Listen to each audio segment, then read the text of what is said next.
Doug Stanhope is a real fun comic. Cure. He's dating this chick who was like insane. Yes. Bingo. But she's cute. Last time we met her, she had her head shaved. I hope she's got some hair this time. Still hasn't shaved. No, she's shaved. Oh, she still doesn't have any hair. Hi. So cute. I wonder what she'd look like with hair. Hey, Bingo, how about getting some hair? Nice body, belly shirt, whole deal. Thank you. What's that shirt like? Your shirt's kind of open, huh, Bingo? Yeah.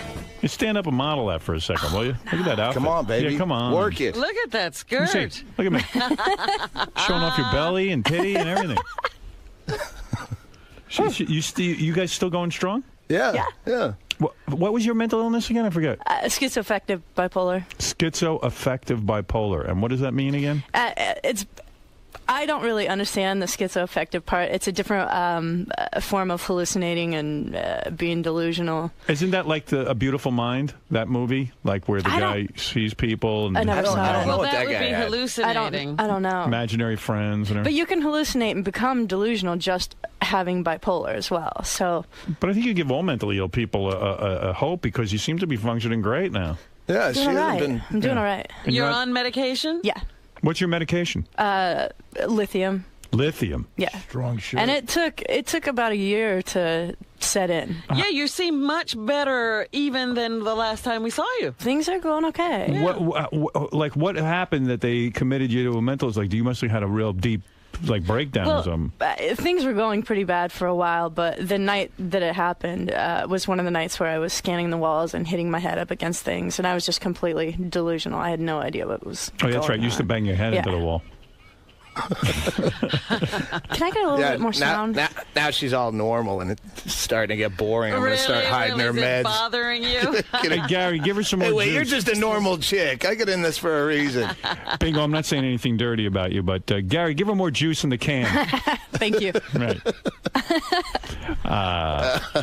You got a that's volume perfect. control back there. Wait.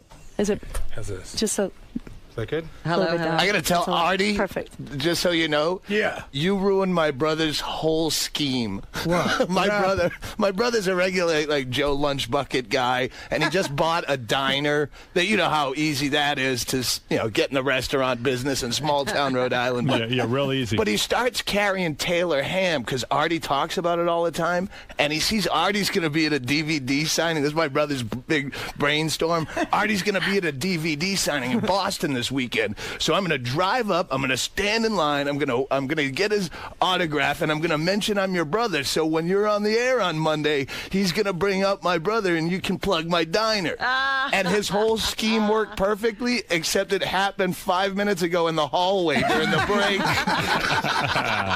Oh, sorry. Well, Yeah. Where are you guys living again? Go to that Aren't you- diner. It's great. Aren't you guys living like up in the sticks somewhere?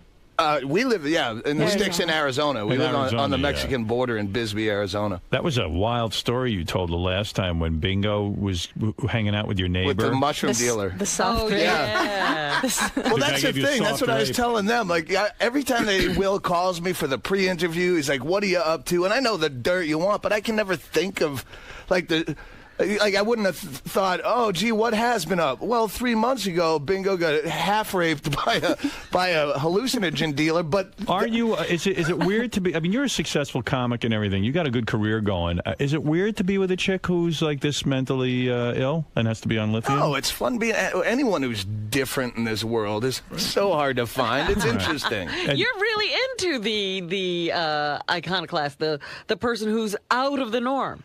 Yeah, but Bingo, Bingo, I know you're not into being normal and stuff, but why can't you grow hair? I bet you'd be so cute with hair. I mean, you're cute anyway, but I will at some point, and I'll make the decision as like I did when I shaved it. It'll take no. Did you know killed her when Britney Spears Oh, did that is not true. Come It's on. so cliched for mentally ill people to shave their head. I mean, you know what I mean? Yeah, are you still crying for help? Because that's what Britney's was. She shaved her head and it was a cry and for I help. didn't do it for that when I did. I mean, I wasn't. It's an OCD saying thing, it. isn't it? Like, just for the simplicity of it. Yeah, I had done it before too. Why do you shave your head? Because it's like one of the voices or something tells you to shave your head? No, it's kind of nice to shave your head every 3 days and kind of feel clean, like Yeah, I've shaved when my balls before. It felt a lot nicer. Do you shave off till all it your gets hot vagina and hair? sticky. Do you shave your vagina? A lot of times, it's not I would shaved right now. But I would think You don't want to see it right now. Oh, No, kidding. I'm kidding. if you put that much effort into shaving your head, I think you'd shave your vagina if you didn't. Well, I do a lot of times, Yeah. but That's cool. But we should have had some wigs here to put her in. To see what she I looks wear like wigs with all the hair. time. You do? You wear wigs? Yeah. Oh, no kidding. We dress up all the time. Yeah, she's like a Mr. Potato Head because it is a clean slate. So, I mean, I've never wanted to shop with any chick that I was with, but we go to thrift stores all the time. You go, hey, put this on your noggin. This will look funny on you. Like, look at her top hat and all sorts of stupid stuff, bunny ears, and it looks funny on her. That's kind of cool. Your chick's Yeah. like a Mr. Potato Head. Has Exactly. anyone ever said anything that romantic before? That you I like don't think so. Like a Mr. Potato Head? That's nice. How long have you two been going out? A year and a half. Year and a half. been a No, wait, no, it hasn't. I don't Wait. know. Sex Yeah, still it's been a good? year and a half. Is sex still good? When we get to it. Yeah. Roseanne has a lot more sex than us. Yeah, I was listening to that, going, "Wow, I don't believe I her. feel bad. I'm not fucking my girlfriend as much as Roseanne's getting laid. That's a problem." Funny would be, I mean, it's not funny. I mean, the last time they were here, Doug, who is a very successful comic, by the way. If you keep calling me successful just because of this Richard Jenny thing, and you're afraid I'm going the same way, you don't have to. You don't really I'm need to. feeling really guilty because we turned Richard Jenny down and now he's dead, you know? That certainly couldn't have helped. Yeah. I'm sure that added to. Did you know him at all? I'd met him a few times. I had a previous girlfriend that she was on his Platypus Man show. Oh. And he'd always hit on her when I was standing right there. Oh, wow. Don't you love This is guys my like that? boyfriend. Oh, hi. Anyway. But no, he was I have a couple of guys I know who do that with Beth, my girlfriend. Really? Yeah, like They try to ignore They you? don't look at me. They Yeah. never ask a question about me. They just focus on her. kind of like it's you kinda and funny. Bingo every time I do this show lately. Yeah, you know, I kind of have this thing for Bingo, honestly. But Bingo, yeah, let's ignore him. No, but the last time you were here, Doug, you were talking about your mushroom dealer. Always a fun topic. Yeah. No, they have a guy up in Arizona who would get him mushrooms, and then Bingo goes over to see the guy to get some mushrooms. Right, he invited her over. And then he says, I'm into massage, and Bingo, being mentally ill, gets naked in front of the guy, lays down on a table. and he put his penis in it. Yeah.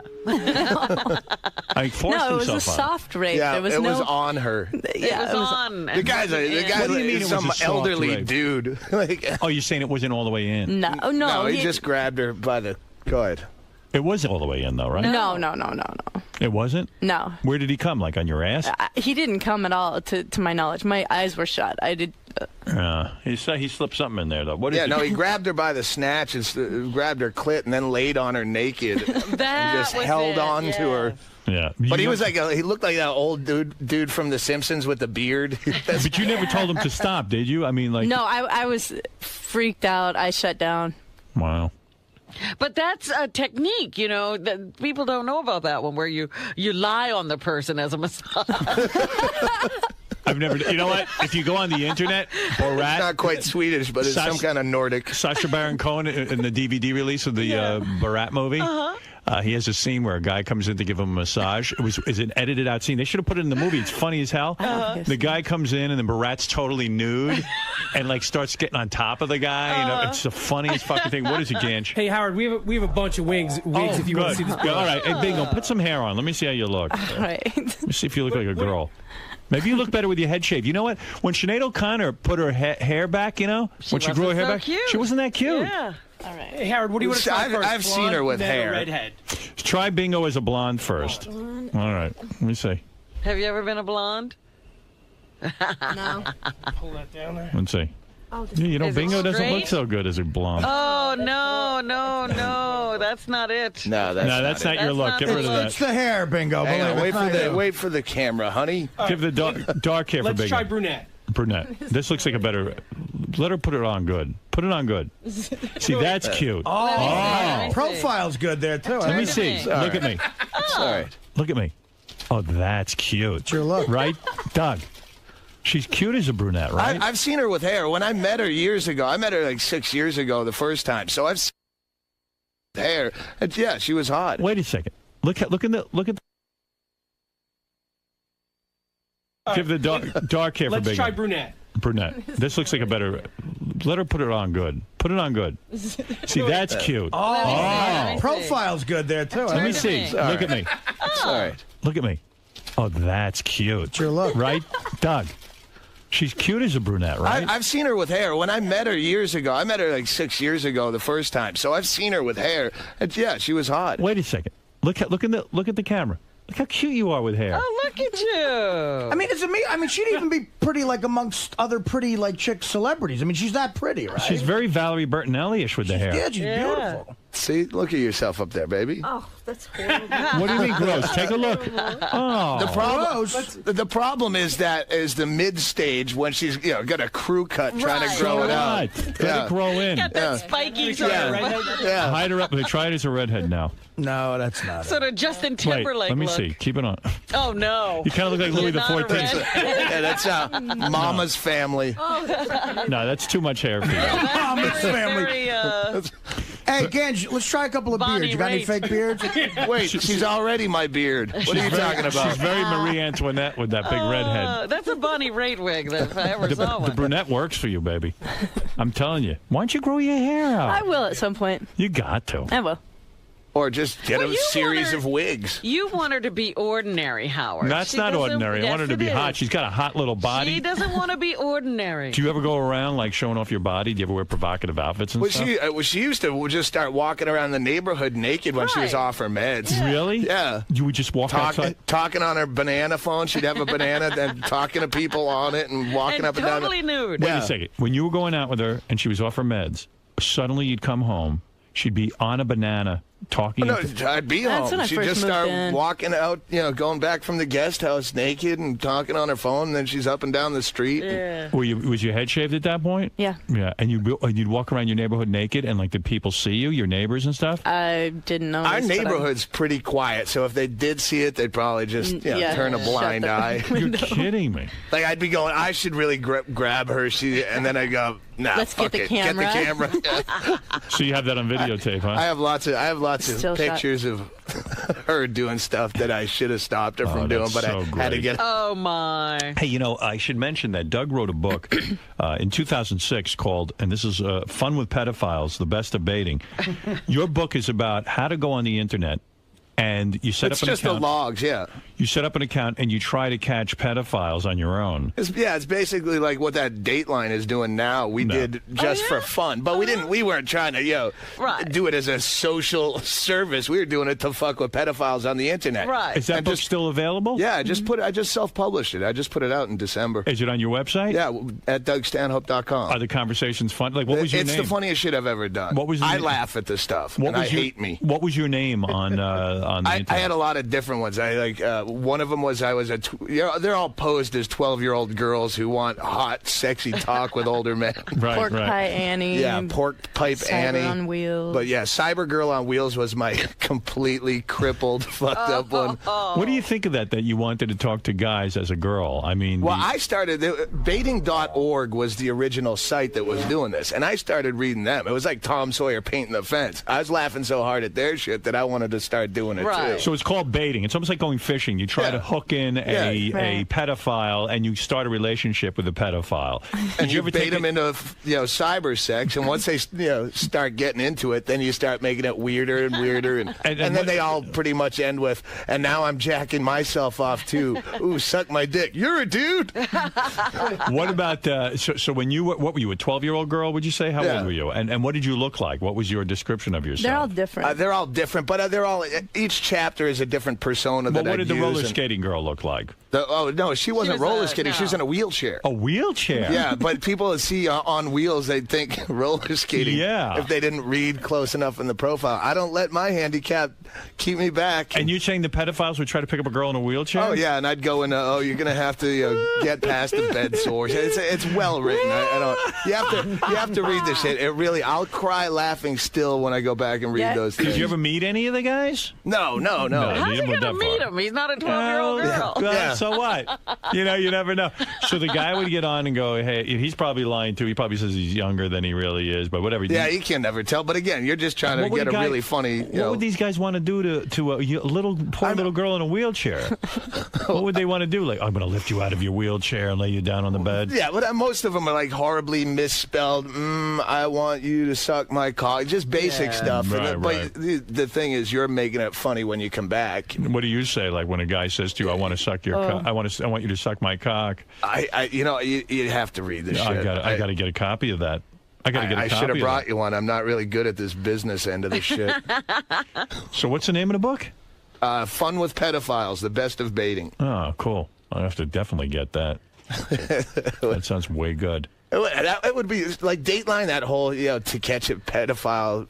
That would be a lot more fun if they turned it into a prank and weren't so self-serving. It's pretty fun now. Someone told me you did a weird thing. Like you had friends over for a party once when you were younger, and that, tell me if this is true, and that you didn't want them to fuck up your apartment. So you gave them all Xanax without you put it in their water. That's buddies.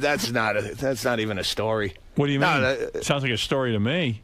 Oh no, that's one of your guys is friends with her friend they played in my town. It's my they have engineer, a band. for the record. They were just hammered and came back to my house, and I gave them Xanax so we could pass out. Oh, they knew they were on Xanax. That's no story. It wasn't a secret Xanax. The guys told me you drugged them so they wouldn't screw up your apartment. I think that's their they just assumed that I wanted them to fall down. We don't care about the house. I trash my house more than anyone else could. So it sounds like things are pretty normal. Bingo hasn't been acting out, hasn't been walking around the neighborhood naked, and she hasn't been raped by anyone these days. It's kind of quiet. It's getting normal. It's getting normal. Yeah, all my stories are so the same. Like it's hard to top yourself after a while. You get to a place. Yeah, no, you can't top what you did the last time. There's no question you can't. You just gotta hang and just hope those moments happen. That's all. Well, now where are you two in the relationship? Is it more serious? Are we talking marriage? No, we're not into marriage. No.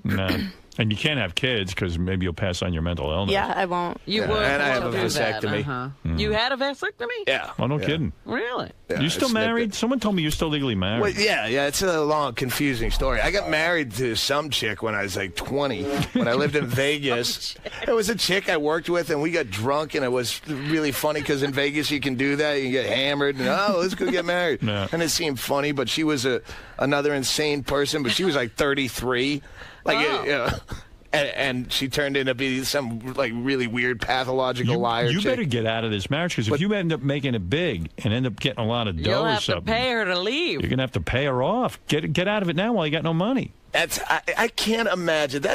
We're talking almost 20 years. Yeah, she could come after 20 you. years ago, that just because there's some random piece of paperwork, even though Bro, get a divorce. Disappeared. Right? I started the proceedings once because I was dating another chick who's a comic here in town, Betsy Wise. You realize that chick owns half of Fun with Pedophiles? Think about it. Yeah, $750. I think I made $750 off of that book. She actually owes you money right now. Self-publishing is How come in my neighborhood I never see like a bingo type running around naked in the streets? Because you'd move. You know, I wouldn't. I would love to see bingo naked running around my apartment, around where my apartment is. I think that's great. You don't see nothing fun happens in this fucking boring world anymore. I know. There's no. Is that good why you're stories. into bingo? Do you think? Because it's like bingo always has the potential of going off and being wild and being truly. Well, we have to make our own wild, like on the road with the, doing the videos. No one's What do you fun mean? anymore. What kind of wild do you make? I don't know. It's not really- I don't know. We just pull stunts and do shit just to try to break up the monotony. Everyone's so fucking boring anymore. You know what's so sad? Most of the people running around in New York running around naked look like, They don't look like bingo. No, they look more like an elephant. They look more I used like to run Benji. around naked a lot more too, and I don't even. I'd shower with clothes. Is that Benji, the naked picture in that waiting room? Yeah, he's always naked. I looked at that and I'm like, I'm getting a look like that. It's gross. That's when I was in great shape.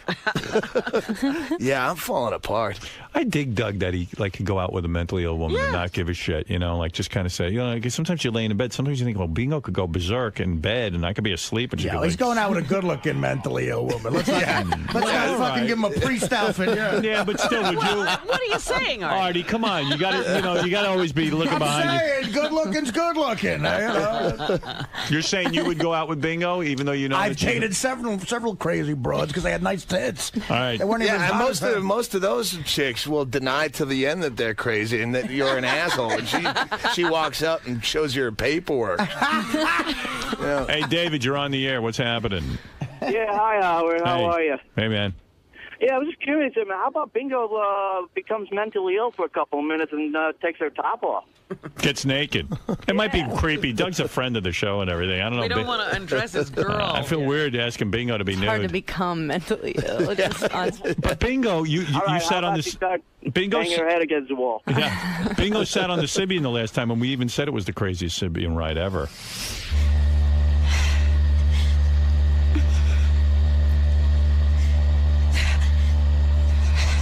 Okay.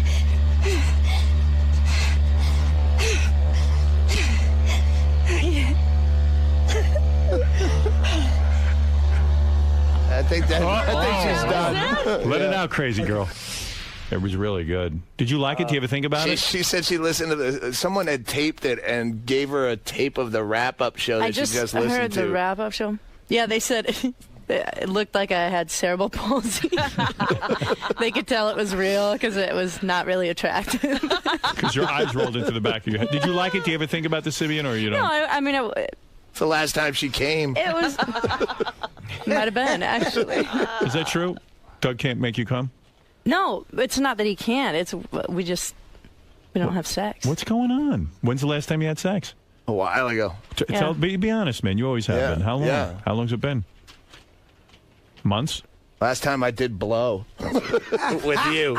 Well, I've been on the road a lot too, so it's not like we've been. We're not together all the time. Is it good for Bingo? Like I haven't. This is the first.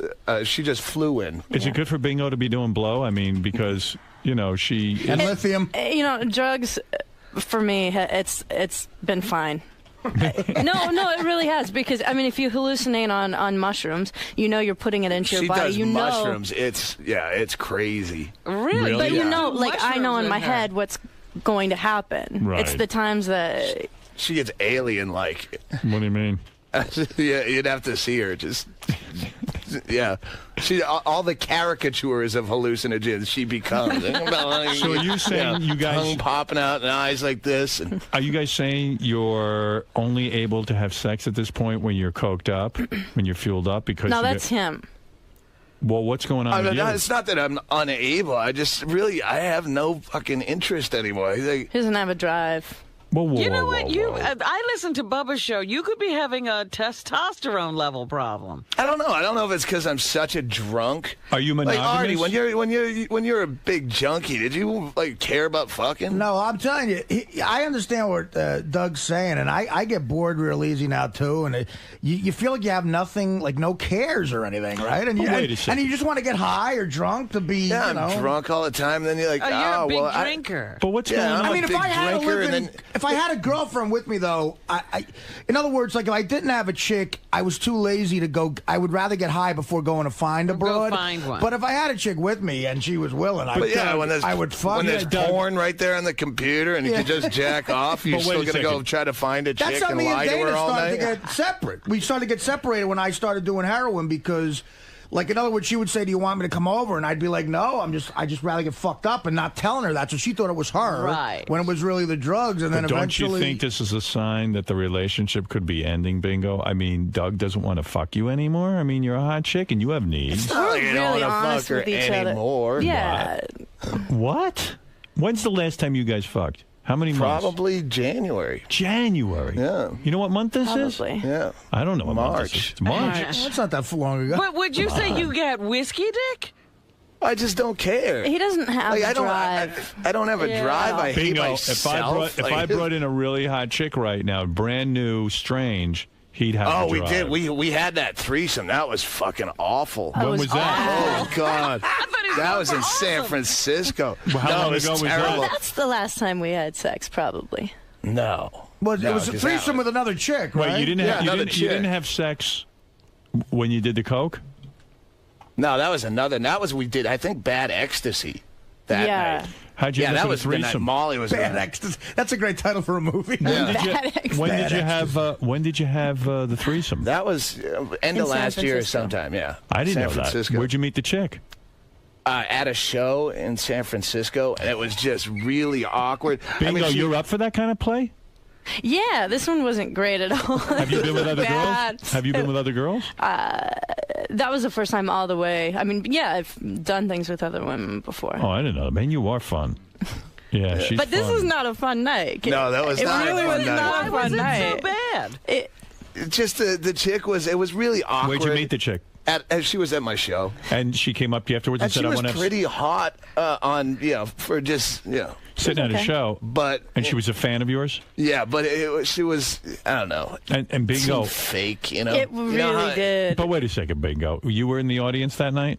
Oh, yeah, I was there. And Doug says to you, hey, this chick wants to come home with us? How does that all work? I mean, that's a Well, tough... it's a drug thing, you know. I forget. She was like, exactly hey, what- let's go do some drugs. And It was really spur of the moment. We weren't. I mean, it wasn't thought How out. does it happen? Well, you end a show and you start drinking. There's a bunch of people there, and you Yeah. stumble Start to talking. another bar, and then the bar's closing, and Everybody goes the back other to the comics hotel go into rooms. the hotel, and So there's then waitress hanging out, and then you're in between hotels, and then hey, this chick's still here, and Doug, did you think something might happen the whole night, or was it a total shock to you? That's a big deal, bro. not Man. maybe for you. Yeah, it really I'm wasn't. sorry. This But really wasn't a It big is. deal.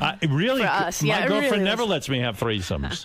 But we live a different lifestyle where we are out on the road. You're out getting hammered. Artie knows. You're out getting hammered every night. You don't plan things out. There's So no. the chick It's kind not of conducive to normalcy at the all. chick Yeah. hung back in your hotel room, and what was she wearing? Was she hot?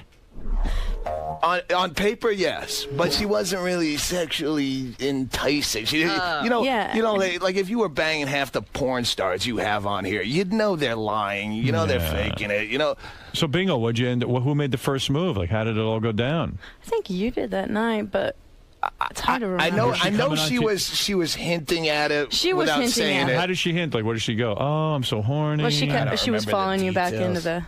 But I know at one point where I knew it could have happened if I pushed it, but I let her go because I knew we weren't really. She was following you where? No, was we she? were in our hotel. Yeah, but you said she was just following you around the whole night. No, huh? no, she. Oh, well, the whole night we were just. There was a bunch of us. What was Bingo saying, though? What were you saying, Bingo? She was following Doug? Oh, she followed you back into the room. What? Yeah. And She you- left, and then she came back because she forgot something, or Bingo, you don't get jealous that Doug's going to be hammering another woman right in front of you? He loves me. Yeah. He loves me. I know that. So what happened? All three of you get naked? Yeah, and you also gave me the eye. You were like, is this okay or is this weird? And I'm like, yeah, it's weird. Why not, though? It is Yeah. weird. But we were kind of making eye contact over, like. And then when we started, we're like, How does it how the start? fuck do we get out of this? She goes, and you know, Artie, when you're doing the narcotics, it doesn't lend well to maximum pressure. And she goes, I sucked the best dick ever. And she starts blowing me, and it's like she's trying to get her mouth as wide as she can to barely. It was the worst, like head. I'm watching him. Bingo, when Yeah, you're on narcotics. that's a You good want point. it vicious But and Bingo- nearly painful. When you're watching this, what's going through your head? I That's your am man. desperate. I'm desperately trying not to laugh because I'm looking at him and knowing what's going on, and I'm like, I don't know how to get out of this, but it's fucking funny from his side. It was hilarious. Yeah, it was the most gentle, caring head I've ever. If a chick tells me they suck the best dick ever, I usually go, well, being that the best dick ever is not here, will mine work? Bingo, no thoughts of And jealousy? it never works. I'm not really that type of person. You would say if I was. I'm not. Wow, No. that's pretty cool. We're close. We're close. Like, I know what's going through his head. Yeah, but maybe you need other girls in this thing because you guys aren't having sex anymore. It's kind of sad as a couple. Yeah, well, you don't have the drive, and I can masturbate just fine. So So what do you do every night? You do masturbate every night? sometimes multiple times during the day. That doesn't upset you? Doug, that your woman- no, she would like.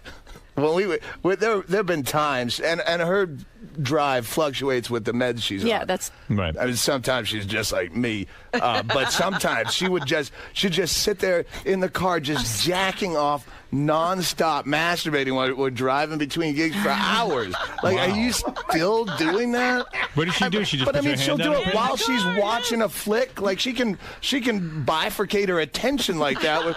She'll be reading a book, jacking off, You jack talking off- on the phone. You or- jack off several times a day. But isn't that kind of a sad picture that Bingo's jacking off a couple of times a day and Doug's like not even getting it up for Well, her? I'm good at it. I can satisfy myself. So, Yeah, and but- we get along so well. Yeah, I don't know, but it seems like So the you're passion. just like friends, right? Why are Yeah, I you guess so. trying to We're like- ruin their relationship? Yeah, when Fred hangs out with me, he jacks off 4 or 5 times right in front of me. Is it weird to look over and see your girlfriend jacking off? For that long. Is she really into it? Like No, she does like it- a jackrabbit. No, she does it like she's smoking a cigarette or drinking, just jacking off. She like, take off her clothes, or she just slides her hand down her pants? slides her hand If we're down her pants. driving, yeah. No, you just if you're driving, you just slide your hand down your pants. Do you ever like take your top off and show truckers your titties and all that kind of stuff and get crazy? It's almost like you play with your balls when you're watching the TV. Yeah. Yeah, I play with my penis all the time. Yeah. Even during the show, I'm constantly busy with it. Yeah, that's what she's doing. Yeah. So how long does it take you to get off Bingo? It depends. It depends on where my med level is. Right. So It's complicated. So you didn't even kiss this chick in the hotel room or anything? yeah, we did. You We did? both kissed her. Yeah. Oh, yeah, it's pretty wild. And then what happens? You all get naked? And then I took a shower with Then her. I feel shame You took a because I shower look with like her? that picture of Benji. you took then a I go- shower with her? What, before it got started? Yeah. And like what goes on in the shower? Well, again, it was just completely awkward. Why? Even In the shower it was awkward? Weren't you the kind whole of... thing was kind of awkward. Was she Probably because start- we were on coke, and it was just weird. It was a weird. Yeah. night. Was it she was very- fingering you in the shower and everything? No. She wasn't That kissing started later. She didn't rub your titties and stuff in the Oh, shower? yeah. Oh, she did. She kissed you and rubbed your titties in the Yeah. shower. Boy, for not And being I did that to her. for not being into it, it sure sounds like a lot happened. Well, Yeah, no, a lot did happen, but we happen. really It's just- weren't into it. And then after the shower, you get in the bed, and what happens? You two start licking each other? Bingo starts Yeah. licking. You licked her, or she licked you? Or- Both. You both did. They both went down on each other. How was that? Was she good at going down on you? Not really. Every time, and Wow, every what's time the I've point? been in a threesome, it was. Well, that is the point. I mean, we were trying to figure out how to get out of it, but I mean, how do you It get out of seems that? to keep going while you're figuring out how to get out of it. Did you bang her, Doug? Yeah, I banged her a little bit, but yeah, couldn't keep wood. Oh, geez. Wow. Yeah. Boy, that sounds terrible. How much drinking are you doing, pal? Oh, that's more of a narcotic. Well, actually, That no, was- narcotics. Yeah. It starts to take over your life. You just want to be high. It really is more important than anything. What kind of narcotics are we talking about? That night, I don't know if it was coke or ecstasy, but Right. Okay. yeah. Well, I tell you, what a great thing to be able to say. Every time I've done a threesome, I don't have that in my Yeah, repertoire. there are people out there banging their heads on the steering wheel now. Every time. I mean, you treat it like it's nothing, Doug. I forget some threesomes I've had. Yeah. I forgot until I came up Bingo. here that I've done. Oh, Roseanne, wait, I did her TV show a lot. Like, I forget TV shows I've done. And Bingo is like so nonchalant about it. I mean, God, this girl was eating you out. You eating her out. You'd think that'd be a major sort of story. Do you ever close your eyes and think about girls and masturbate? Oh, all the time. Oh, you do? Not her. Right. But yeah. You've had sex with girls that's been good. Yeah. Yeah. You know what's a good example is to a shrink told me once that degenerate gamblers, people addicted to gambling, men have a way less sex drive than average men because they're just so into gambling. There's something about it. Right. I get the same high from gambling that I do from coke. Really? Wow, that's great. It's the Right. same While you're on body the road. high. I'm awake. I'm alert. I think Yeah, it's an yeah. addiction thing. You and Doug have a lot in You know common. what? Gambling makes me really horny, like Yeah, coke does. Yeah. See, Gambling coke, makes me there's a- wicked horny. There's what a about- perfect amount of coke to do before sex. Because I've done too much coke and then you can't Yeah. fuck at all. But Would you mind if Bingo did another guy consensually? She's had sort of indiscretions. Oh, you have? You I cheated on tell her Doug? I don't want to know about it if it happens. Have you been fucking other guys behind Doug's back? No. Tell the truth, Bingo. No. There was one I shouldn't have even instance. brought this up. Yeah, there was. that- What was the instance? Another We were soft rape? all no. did you fuck Dave Attell? No, it was a feature. What happened? Even worse. It was a middle act. What Oh, happened? this guy's our buddy. He's a friend of ours. buddy. Yeah. Who is he? he's He's a comic? But why'd you fuck him? Doug, No, we didn't actually fuck. what did you do? We messed around, but You we were blew him? all. I don't even remember. Tell the truth. We were all really drunk. Doug, do you and- know about this, or is this Oh, the yeah, first yeah, time? yeah, I knew yeah. about I guess it. he does. We tell. I passed out that night, and but yeah, when she came banging on the hotel door naked at 9 o'clock the next morning, I knew that look of shame in her face. Doug, we got to get some dates together. We got to get some dates on the road together. Wait a second. You're telling me you're okay with that? That didn't bum you out? We don't do this. Doesn't happen very often. Okay, when it happened, I hope not. It didn't bum you out? No, because I've been in that same situation. You make bad choices when you party hard. Yeah. Is this a comedian that's known? I mean, He's a friend of mine. He's a buddy of ours. You don't have to say who it is. Yeah, no, I don't know if you'd want the plug or not at this point. Is he a single guy? Huh? Is he single? Yeah, he's a single guy. Oh, so he don't probably. Well, you don't have to name. But is he a guy we know? Oh wait, yeah, that's right. His girlfriend in San Francisco that week. I go, hey, come here.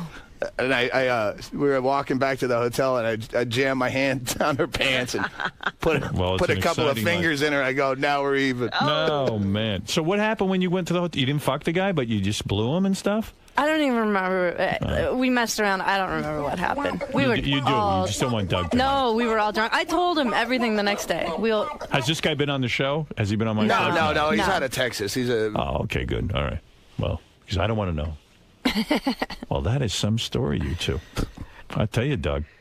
Bingo. You start getting wrapped up in the small details in life. What are you going to do about this drug addiction thing, man? I'm not. I do drugs very socially. Yeah, okay. Very Yeah. What about the drinking? Coke a couple times a month. But yeah, I drink pretty much every night. Every night? How many drinks? Depends on. I can drink shows. 7 or 8 beers and consider it not drinking that night. Well, I didn't really drink last night. I know that feeling. Yeah. It sounds like you're depressed a little bit, you know? Yeah, you get that way. Yeah. Maybe Just you less should and be less on is interesting. You should be on some medication too, maybe. Maybe I you need some of that healing energy from that Roseanne. Yeah. But like Doug, do you like set limits? Like tonight, you're supposed to be taping a Showtime special, right? Yeah. Now, is there a limit of drinks Are you'll you going have? to drink for this? Oh yeah, it's supposed to be plugging that. That's why you're here, honey. Artie needs to know what you're doing so he can help him. I will. I'm curious. I'll be doing 2 shows, so I'll do what I do on the road. I'm not going to try to polish it up for Showtime. But you're going to tape 2 shows. Then people would have higher expectations when they come see me live. But you're going to tape 2 shows and they'll edit it together for one special, right? Right. So in between shows, you're not going to try to. No, drink I'll start drinking before the first show. Wow. See, that's like when I taped my DVD, I tried to I had some boundaries. Trying to be professional. I mean, some, but. I did the same exact thing he just said. I did 2. You wear the same things, and then he just edited it together. And I wish I could say I was better, but I did drink probably a little too much in between. And some of the shit got fucking better. Well, no, I really do, and I do a bit about it. But I have AA friends who will all have eventually had to cave in and admit that I'm funnier when I'm drunk. Like AA people telling me that. That's hard for an AA guy to admit. It fucking kills them to say it. It's like they're denying their religion when they say it. You know what, Doug? You're a better driver when you drink. I know. Well, it's like having your psychiatrist tell you that not only the voices in your head real, but they're accurate. What? They're right. They're the only thing sensible about you. Well, I got to tell you, this has been a very interesting morning, to say the least. The 2 of you are great. Doug, I love your career, the way it's going. Tonight at 8 o'clock, you will prove. I love the way again. your career is going. We finally, we finally got the serious, and she even listens. She's catching me up on all the shit I missed in the last 2 weeks because she's had the car. Bingo, you're up on the show. Yes. George Takei. Isn't he the best? He was. They think brilliant. Artie's doing heroin again. Gee, I wonder why. Do you think what is your opinion of that? I don't think so. No, Thank you. He's not. And But you know look what? You look- great. you look- don't look nearly as fat as these guys say. They're awful to me. They really are. He hasn't stood up and shown you. He's almost 300 pounds. I know, but it's weird. Like that scales off. I gotta be. I'm 288 first of all. Yeah. Look, Well, the we beard feed is new, him. too. We feed him over there. He can no longer get out of that chair. Yeah. He's glued to that chair now. Although His George- ass is bound to the That chair. the chair has become part of it. Although George Takei did look extra small than the last time he was here. Bingo, are you saying that if you were on the road, you might end up in Artie's room one night if you're all traveling around together? It would depend on what we were drinking that night. I don't know. You'll be How drinking much Jack fun- Daniels. That's the thing, is we don't know what's going to happen to us. Well, he would Nobody have- knows. You just roll with it. We'd have to drink. Our friend Dave Attell has a great joke. He goes, "I was drinking my favorite drink a lot." I'll A lot. A lot. Well, you'll be drinking everything that night when Artie's there. Trust me. All right. In other words, you're not ruling it out. Artie could be on the list. Is what you said. Absolutely. I don't Good want for to you, risk Artie. Doug's friendship. That would be terrible. He'll be cool. Sure you do. You're not that great of friends with Doug. I'll go out and get a... Doug, do you also not have the jealous gene? You don't get jealous? I rarely get jealous. I mean, It's human nature too. At some point, I mean. If you love someone, don't you want to set I mean, them not free? really. No. If you But love we- someone, don't you get jealous? If We they're do with- love each other, and something's obviously Not working necessarily. out. Yeah, well, Something's working. I don't know. I got to figure this out. Okay, why would the jealousy? Why would that I wouldn't something want negative be Bingo- attached to love as something that's inherently needed? If Bingo well, you was can't my- love her if you don't have negative feelings. Liz. No, if Bingo was my girlfriend, I want Bingo to myself. I don't want to share her with some comedian. Well, it's not like I'm going, baby, hey, we're going to do this. Well, I decided to go blow someone else tonight, so I'll be home. No, I mean, but if things This happen on the rarely road. happens. It's not. All right. Hey, call me a prude. What do I know? What do I know, man? I don't know. Call me nuts. You think I'm nuts, Robin? I don't think so. Oh, they have an interesting relationship, maybe a little bit more evolved than most people. Yeah, they sound like a much better Yeah, we get civilization than along us. fine. Do you do girls without Bingo being there? Not that I'd say on the air in front of you. So you do. I've had my indiscretions too. Oh, you have. Bingo, that doesn't upset Now, do you? you fess up to Bingo about your peccadillos? I have. Doug, we've all known about your dalliances. Bingo, you're not a little bit jealous? Come on. No, jealousy happens. I mean, we've both experienced it, but it's not like we take it out on each other. Well, there you go. Have you done anyone since the last time you did Bingo? Have you been with any of the women? No. No, all right. Okay, that's good enough. And check out Doug. And tonight you're taping a special? Tonight, 2 shows at the Gotham that's Comedy a big Club. deal. All right, so go see Doug. He's going to be at his best. He's only going to have a few drinks. And check He's out taping. That's right. He's taping. It's a very big night. And check out Doug at DougStanhope.com. If I'm drinking, it's because I'm trying to be professional. Keep that in mind. I trying to be as funny as I possibly can be. Are there pictures of Bingo on your website? Yeah, I don't We know have what to, great pictures up right now, the Safeway pictures. Anything, Oh, wait. On Oh, the my MySpace. MySpace. If you go to the anything nude? MySpace. Bingo, any nudes up No, there? this is. No, it's explain. better. We went to one of those MySpace, to one of those grocery store. I had one of those, hey, come in for a free sitting portrait studio. So we dressed all up. I dressed up in like cheese ball. Oh, there you are. Oh, what is that? Where is it? Let me see. Look at that. Oh, that's funny. What? The one of- pedophile picture? The one of both of us is better. Oh, there you go. There That is some serious hair there. That's nice. That's Bingo. All right, listen, thanks, guys. Thanks for being here today. Thanks for having me. And good luck with the special tonight. Thanks. Try to have just a couple of drinks. Don't go too crazy. Doug, be top of your game. Thursday night, that Comedy Central thing I taped was at the same club Thursday night. Right. So I was there. May I suggest right next door is Jake's Saloon. Very good. Very good place. And you know what good I place might to drink. suggest? You know what I might suggest, Artie? The Metro Diner in Warren, Rhode Island. My brother's diner, please. Taylor Ham. Taylor Now Ham. it's Taylor Ham. It's my Artie's favorite diner. Why are so many comedians alcoholics? I don't know. I don't see that as the case anymore. Most comics I know are boring, clean and sober guys who go work on a script right after the show. I know a lot of healthy guys too. Yeah, It's weird, well, but they use heroin as a punchline, like it never, where you use it as the premise to the joke. Right. Well, It's their punchline. I did notice you know what's funny? I had to introduce 6 new comics the other night. Yeah, how'd that go? And it went really well, actually. It was good, but so in between, I go up, I do like 12 minutes, then I sit down. And they were all young people who clearly have never done heroin before. But what Doug just said is true. Like, they have a lot of punchlines that end in heroin. And every time they said that, the hooker. entire crowd would look at me. Every time they said heroin, they'd equate that to me like, no, I don't know. It's like it's like white comics who do black jokes, and then I'll look at the black person to see if they're laughing. Yeah, it was a little You're odd, the like, heroin guy. No, I'm no heroin. Well, I got to ask Doug something about the drinking now. Do you have blackouts?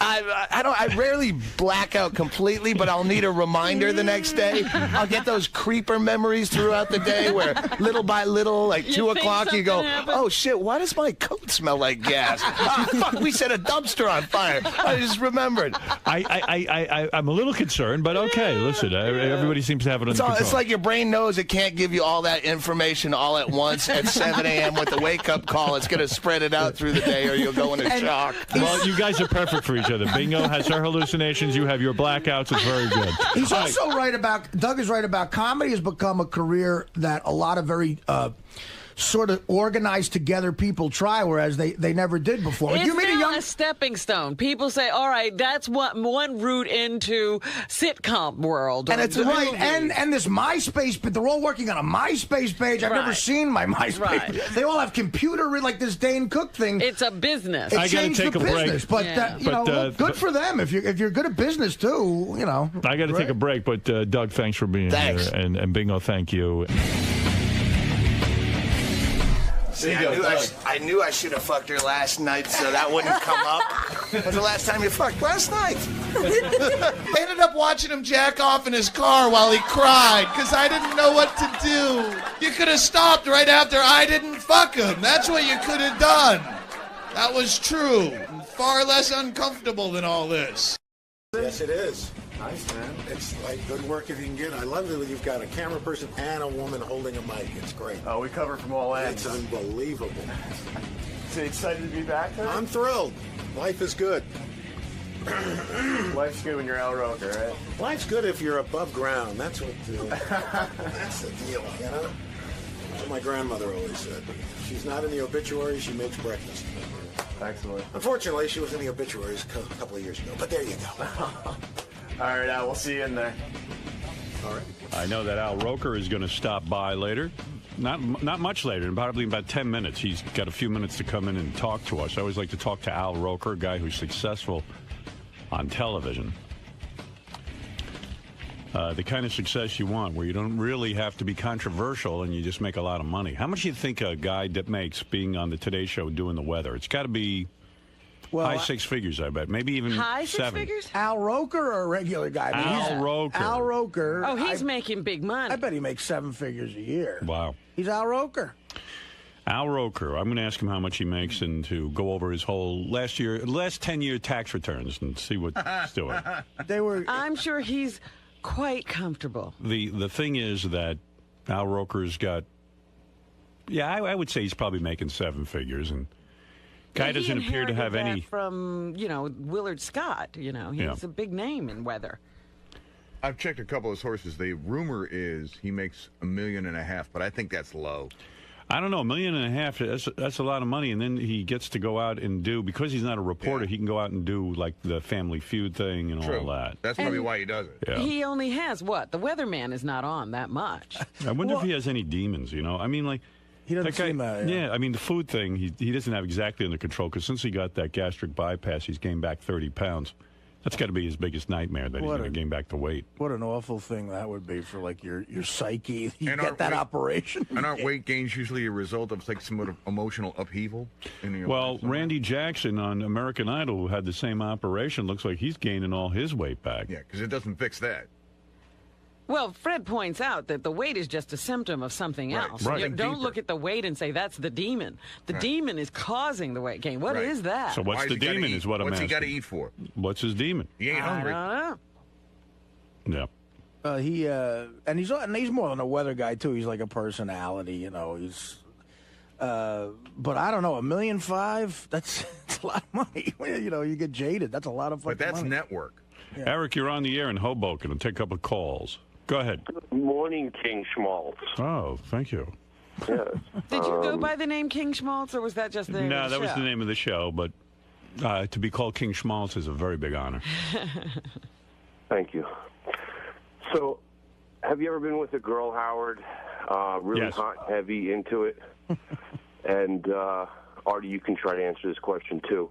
Really hot and heavy into it, you got to get in, if you know what I mean. Right. And she says, listen, I have herpes. Right and then?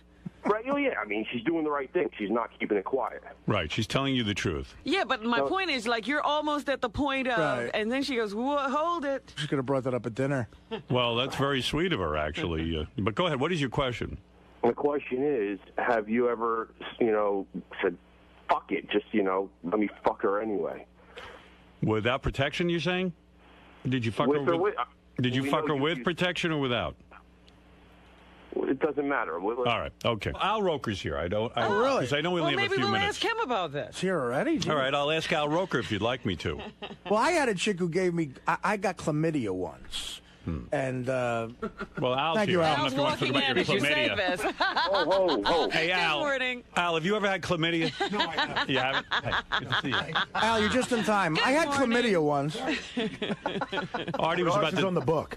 Oh, By the thanks, way. Al. Thank you very much. Sorry, sir. Al, we're talking about... did you read Artie's book or you just know about it? No, I read it. You read it? Yeah. Oh, wow. Thank you, Al. No wonder he's depressed. Yeah. I know. I thought, wow, there's the feel-bad book of the year. I think he's happy he's not me. When you read this, did you get depressed? Honestly, I mean, it's a depressing book, right? Actually, I was feeling a little bad before I read it, and then I thought, yeah, what the heck? Life's okay. Too fat to fish. We will push you over the edge. As long as I'm not dead, I'm doing better than this guy. Whatever your problems are, they're not as bad as his. You could put Dr. Phil off the air. Just, what? Read Artie's book, and everything's okay. Well, thank you, Al. Have you ever? He's a cure-all. Have you ever? When you were just about to have sex with a woman, you're about to get inside of her. Have you ever been in a position where the woman would turn to you? Yeah. And then say, "Look, I have an STD, I have herpes, or something like that." Has this ever happened? It has not.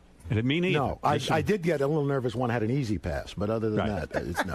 It's better than a woman saying, I have a penis. Did you have? Well, we've all been there. Did you have a period of time in your career where you were, I'm going back now, before you were married, right? That you got to have a lot of fun because you're the weatherman on the Today Show. In other words, because you're the weatherman. No, it's not what you. That's people, not a sexy. They're not going. Oh, you are the weatherman. No, that's not true. Because any guy who has a high-profile job, and we just figured you're good for 7 figures. We figured about you're a millionaire, right? He laughs at you. It's 8 figures. No. You're mistaking me for Katie Couric. No. Are you not a millionaire? No. Is that Get true? outta here, Al. I don't know. What's a millionaire? I don't know. Are you worth? Is your net your assets? I mean, let's take your house out of it. Okay. Could you get your hands on $1 million cash? Yeah, with a mask and a gun? No, I mean, come on. You wouldn't do that. Who knows? You read Artie's book and you think, what the heck? We read that you make $1.5 million a year, minimally. Now, maybe it's more, but this was old information. I have no idea. And that would make sense to me. That you make $1.5 million at least a year because you're on a network show that's very successful. You're very high profile. Right. It's $1 million contract. It's $1 a year for 1 million years. No, no. Look, I get paid very fairly by NBC. Right. And that's How often do you negotiate your contract? Every 5 years? Yeah, just about. Yeah. And do they when you sit down? What is the bargaining chip? I mean, do you have other offers from ABC and CBS? Is that the way it goes? I don't play those games. It's like, look, you want to do a deal? Let's do a deal. You never say to them, listen, I'm sure CBS has come to you at one point and said, we need a little magic from the Today Show. You've taken meetings, haven't you? No, I don't do that. You never took a meeting with... I had a meeting once with Mel Karmazin when he was at CBS, just to say hello. Right. But that's because I just found him an interesting guy. So the negotiation goes, hey, NBC says I'm not even in the room. I don't even go. No, but NBC says, here's what we're going to pay you, and you put up with it, or do you ever argue Things the go point? back and forth. They do, sure. okay. Come on. It's you a try to negotiation. get something. Of course. So a box of Ritz crackers, something, But women are attracted to a successful man, and I would imagine that just being on television, having a high-profile career, you get invited to a lot of things. You have your friends that are celebrities. I get invited. We don't go out that much. I mean, understood. But I'm talking about there had to be a period when of you time. Were single. But you got to remember, when I was single, I wasn't on the Today Show. Oh no? Yeah, I was doing local news. So. Was it a mind-blowing dream for you when Willard Scott? I mean, there was a point where Willard Scott looked like he'd be there for the next million years. When Willard Scott started to slow down, they started to determine that he wasn't as hot as he used to be. Actually, and this is a true story. Yeah. Willard was the one who decided he wanted to step back. Is he still alive? Yeah, he's on the Today Show twice a week. Is he? Yeah, I he don't does get to 100. watch it. Yeah, I know. That's right. Yeah, you don't have. I'm here. We're all the day. monitors. Why aren't you watching TV? We should be. Come on. But Willard is still around. Yeah, he does the 100-year-old birthdays, twice a week. But it was a dream come true when you got that gig. That's the gig of a lifetime. Oh yeah, I mean, look, when I got to New York, and you remember because we had WNBC and Robin, and when I got to do weekends at WNBC, I thought, you know what, this is the greatest. Maybe Frank Field might leave in 4 or 5 years, and I might get the early show during the week. So. God's honest truth, the Today Show wasn't even on my radar. Right, you didn't say, "Oh, this is my ambition." Yeah, please. You were just happy to. I was so thrilled the first time because I don't know if you remember Live at 5. Don Pardo would be there, doing the announcing. Yeah. And the first time he said, "Al Roker with the win." I thought, "This is it." How did you get that job? I mean, was your ambition to be a newsman? No, my ambition. To be perfectly honest, I did not plan to be on TV. I really didn't. I was going to be a producer or a director, something like that, a writer. And at the end of my sophomore year in college at SUNY Oswego, they were looking for a weekend weatherman, and my department chairman, who had told me I had God's honest truth, I had the perfect face for radio, put me up for a job doing weekend weather at WHEN in Syracuse, New York. That's a TV station? It's a TV station. You were a sophomore in college. At the end of my sophomore year. And a professor says to you, go try out for this job as a weatherman. I did a tape at school. He took it down for me because he worked part-time at the station. That's a miracle. I mean, how many guys a sophomore in college get any kind of job? And you didn't stay in touch with that guy? Unfortunately, he passed away last year, just about a month, right around the same time my mom passed. And he was just this guy, Lou O'Donnell, Dr. Lou O'Donnell. If it wasn't for him, you might never have even thought to do this. Not even. It wouldn't have even been on my radar. And you went down there and you passed the audition right away. Did the audition. The guy gave me the job. I was making $10 a newscast on the weekends. Were you awful? You were the newscaster. I was the weatherman. I was the weatherman. Were you awful at it? I wasn't good. Did you have an affect? Were you like trying to find? I know I was horrible on the air. I was kind of like just kind of doing funny stuff, but not nervous. Yeah, I was nervous in the beginning, but after a while, I mean, I think it's like one of the things is you forget after a while you're on TV or you're on radio. Right. You're just you. Yeah, but that happened rather rapidly. Look, me was at that time a 19-year-old college sophomore, so how good could that be? So when you did this, you said, hey, maybe I can make a career out of this? Well, you know what? I was thinking I'm going to do this until I can get a real job directing or doing something like that. Right. And then I got a job in Washington, D.C., which is where I right out of Syracuse. Yeah, you sent the tape? 6 months after I graduated. A guy, one of my competitors, sent the tape to a friend to get me out of the market. Wow. Oh, wow, that's great. Which was nice. I was like, hey, I wasn't even looking for a job. Were you that popular? In other words, had you really caught on with people? Yeah, but I was in Syracuse, But you were still in college, right? So when you showed up... Yeah, I graduated... You showed up at a sophomore year in college, and you're now the local weather guy who's a big deal... You weren't getting tons of women? You're a celebrity on you know campus. what? Because nobody watched, none of the college students, nobody watched TV. But that's big news. Yeah, but they didn't. There's no sophomore that gets a job like that. Nobody cared. Nobody cared. I wasn't a jock. I was driving down 40 miles down to Syracuse doing my thing. Were you struggling with your weight at that point? Oh yeah, always your whole life. Always my whole life. Were you obese as a child? You know what? It's funny. What you think of as obese. You always have this idea of what you are, right. And then I look at the pictures. And, well, geez, I wasn't that fat. But you thought you were. But I thought I was. And it almost leads to you getting fatter because you go, I'm just fat. What the hell? I'm fat. And were you so it was kind of like you? Did you have a giant afro at some point? I never had a giant afro. I mean, in college I had a little bit of an afro, but my hair was already starting to recede. I see. Yeah. And then you shaved your head. I just, cut it down. I mean, when your hair went, were you devastated, or no, you didn't care? You look good bald. It doesn't make a difference to you. Who cares? I'm a black guy. We all look good bald. Were you ever a black radical? Right? Did you ever join the Black Panther Party? That's what I say. That's what I already said. You're such a radical? Yeah. Were you ever radical? Did you ever have the glove, the fist, nothing? No. Never got into any of that. I mean, look, I didn't have enough hair to even put the pick in the back. You had a bigger afro than I did. I had a red, black, and green afro pick. There you go. I was way on top. That folding one? The folding. Yes, I used it as a weapon.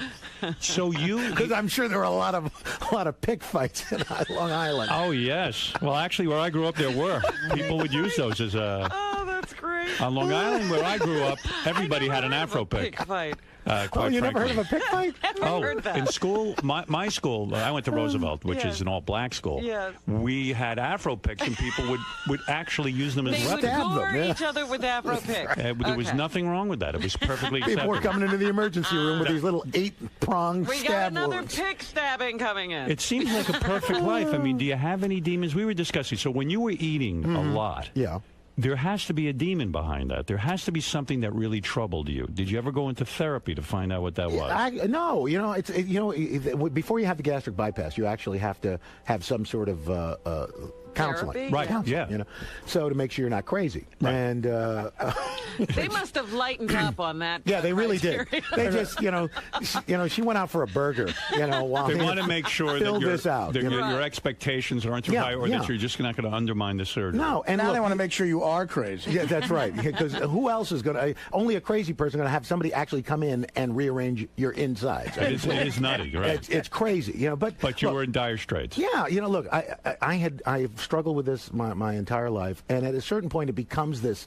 You say, okay, I'm going to lose weight. I'm not losing weight. Oh, what the heck? I'm just going to eat. Right. Then you hate yourself because you're gaining weight. So, Right. well, how are you going to feel better? Well, let me have another burger.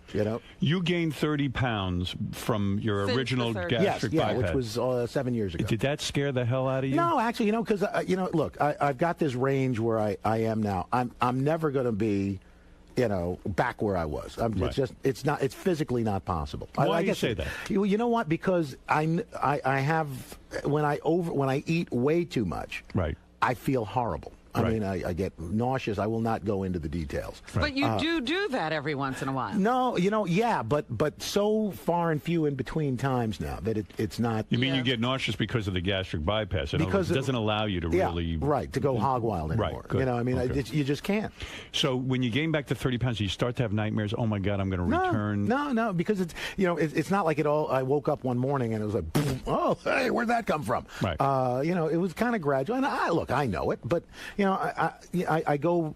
But do I you have a find range. yourself looking at people who've had gastric bypass and have been unsuccessful? For example, Carney Wilson, who had it, is back to being huge again. But she didn't have babies, okay? Okay. Randy Jackson, American Idol. I watched that show. He is getting heavy again. I mean, he's getting really heavy again. I haven't seen it. I think he is. Am I wrong, Robin? I don't watch the show, but I have noticed him from time to time, and I think he has put on some weight. But which is actually common. natural. It's Okay. common. It's not. But I think unusual. he's gaining a lot of weight. That's the scary part of What's this. the statistic, maybe. Al? You know what? I don't know. It should be pretty high of recidivism. Well, look, it's less than if you don't have it done, but it's still there's a recidivism.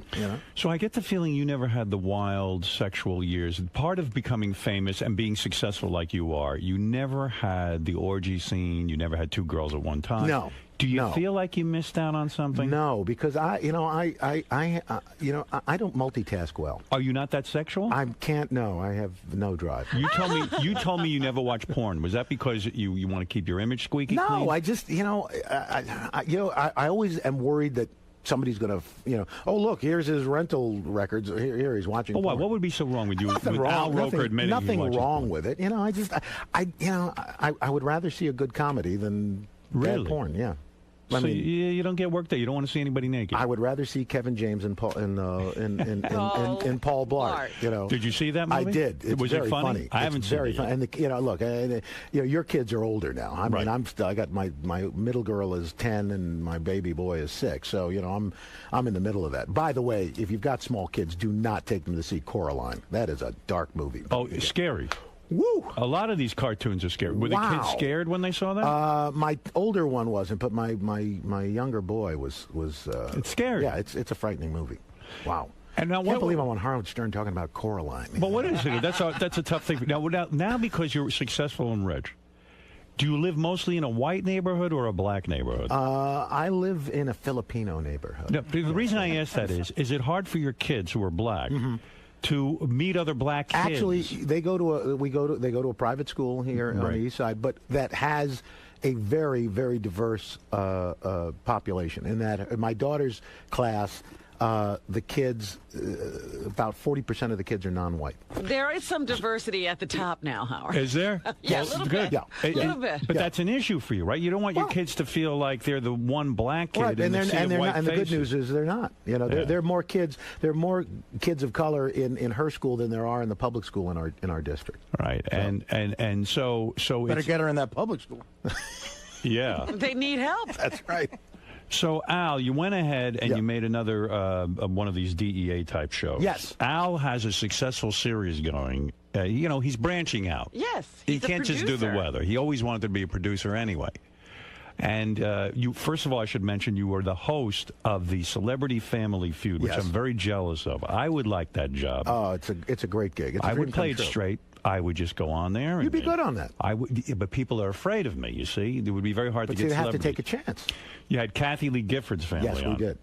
And Who did they bring? Cody, Cassidy, Frank. How old is Frank now? Oh, Frank my is God. 700 years 76? old? About 76, I think. Wow. And he was able to Yeah, keep he it was together? great. He was fun. You like Kathy Lee? I do. I find her amusing. Well, you guys are working together. Yeah, now she's on the fourth hour of the Today Show. Well, you're not working with her, though, Not, are you? no, I see her in the makeup room. Is she not doing well with the ratings? You No, watch actually, that. the show's doing fine. I thought I read that it was not doing No, well. it's doing fine. It's doing okay. Yeah. They'll yeah. keep Kathy Lee Oh, there. absolutely. Absolutely. I watch it sometimes. Mm-hmm. They have to learn to ask a few questions once in a while and stop with all the shtick. Well, it's evolving. Is it? It's evolving. All right. So when you have on a Kathy Lee and she goes up, let's say, against Joan Rivers' family or Right. something, it's a lot of plastic surgery in the room. Do you comment on that, but you don't say anything controversial? You're always nice. Yeah, you don't comment on people's physical. You never bring up, a couple of years ago, Frank and Kathy Lee had marital problems. That wasn't one of the questions. What do you say? Yeah, when it's not really. 100 people You were know, asked. yeah. He received anal sex. You read it. You do not read that? I try not to. You didn't know that he received anal? I didn't know about that. No, and I probably won't bring that up Well, today. he asked for it. I don't know if he got asked for anal. He did not get it. You don't say to Kathy Lee. If it's not in the notes, I'm not going to bring it up. You would not bring that up. No, it's not that. It's a family show. But it's on at 8 o'clock. Do you ever get tempted to say, Kathy Lee? Mm-hmm. You want to go for the big interview. I know you know how to play it down the line, and that's what keeps you going. But the fact of the matter, don't you just say, Kathy, how'd you feel when Frank wanted the anal? I mean, do you ever try to slip one of them? Did you finally No give pun in intended, and give him all right. anal? Do you see why my career gets sabotaged? Because I can't resist those He would questions. be asking that on Family Feud. Yeah, I would. and they're thinking, okay, we're not going to use this episode. not so much. Can we see anal? Number one answer. No. But that's a great gig. Yeah, Is that show a- me the Lincoln Tunnel. Okay, no. Is that very good? Is that a high-paying job to host the No, Family it's not. Feud? It's not. It's not. Why do you keep getting these low paying I Why don't can't know. you get a high-paying job? I've got 100 low-paying jobs. I just need one good high-paying job. High-paying jobs, like Regis does Millionaire and gets millions of dollars. Why would Family Feud? Because Millionaire at the time was, just a huge network show. I mean, it saved ABC. It put it on the map. Do you think that other people who work on the Today Show, like Matt Lauer, who's a news guy supposedly, Right. yeah, and I know Matt, but he can't go out and do Family Feud. He's not allowed contractually. Yeah. Because but you're the Meredith weatherman. Vieira is doing Millionaire. Because Meredith Vieira was doing that Yeah, she was prior doing to that joining the before. Today she Show. couldn't do it now, you're thinking? Probably Well, not. if she had come here to do the Today Show and then somebody had offered her Millionaire, probably not. Oh. Isn't it a bit of a joke? I mean, to make a distinction between the weatherman and the news reader, it's all showbiz. It is. Look, the funny thing is, it was kind of carved out when Willard had the job. Right. The irony is, I couldn't do commercials when I was on local news. Right. And then when I got on the Today Show, You're okay they said, to oh, do by it. the way, you can do a commercial. Well, okay, great. Right. So isn't it kind of strange that, in a way, maybe even Matt Lauer and all these guys are jealous of your career because you get to do other things and you get to make additional money. That's what it's about, isn't it? I don't think so. They make good They money. don't make great money. What do you think Matt Lauer's What does Matt making? get? Do you ever? You know. Al, stop it. You never looked into what Matt Lauer's No. making. You That's a never lie. seen You know why? Here's the deal. Because you go down that road, and there's no turning back. Hold it a second. Your agent doesn't go looking into that and say, hey. He probably has comparables. You know, he knows. But I don't want to know how much my coworkers are making. You know, I mean, look, everybody has an idea, but you know, what's your idea? I'm not. What is your idea? No. When you say everyone has an idea, everyone doesn't have an idea. Well, everybody who works in the business. What would you guess Matt Lauer makes? Look, he dresses nicely. Give me a guess. Give me a guess. I'm not giving you a guess. I am not giving you a guess. Why? Because I got to go back across the street and work. But it's a guess. I don't care. You see, you're not saying anything. Yes, go ahead, Fred. According to IMDb or Wikipedia, whichever you choose. Which Al is on every 5 minutes. Yes, go ahead. What's the update? Al's going to really be going crazy now. 13,500,000 annually. Oh, that's why you overeat annually. But that's why he doesn't need another job. That's right. All right, 13 million. Okay. What does it say on IMDb that Al Roker makes? Who's been there that's longer what I than found out so far was like the 1.3, 1.5 area. I wouldn't. What? I don't. Aren't you as much a part of the success of the Today Show as Matt I am. Lauer? Look, I am not saying that either. More No, not more. I mean, Equally. Look, here's the deal. Anything you read in the paper is either wildly underinflated or overinflated, and I can tell you that. Oh, so you are saying so he's making 26 million. The best of your knowledge, 13 million is inaccurate. So You've checked it out. He's making 26 million, and you're making 80 grand a year. Do not believe for a minute that Al Roker hasn't looked into this thing in a big way.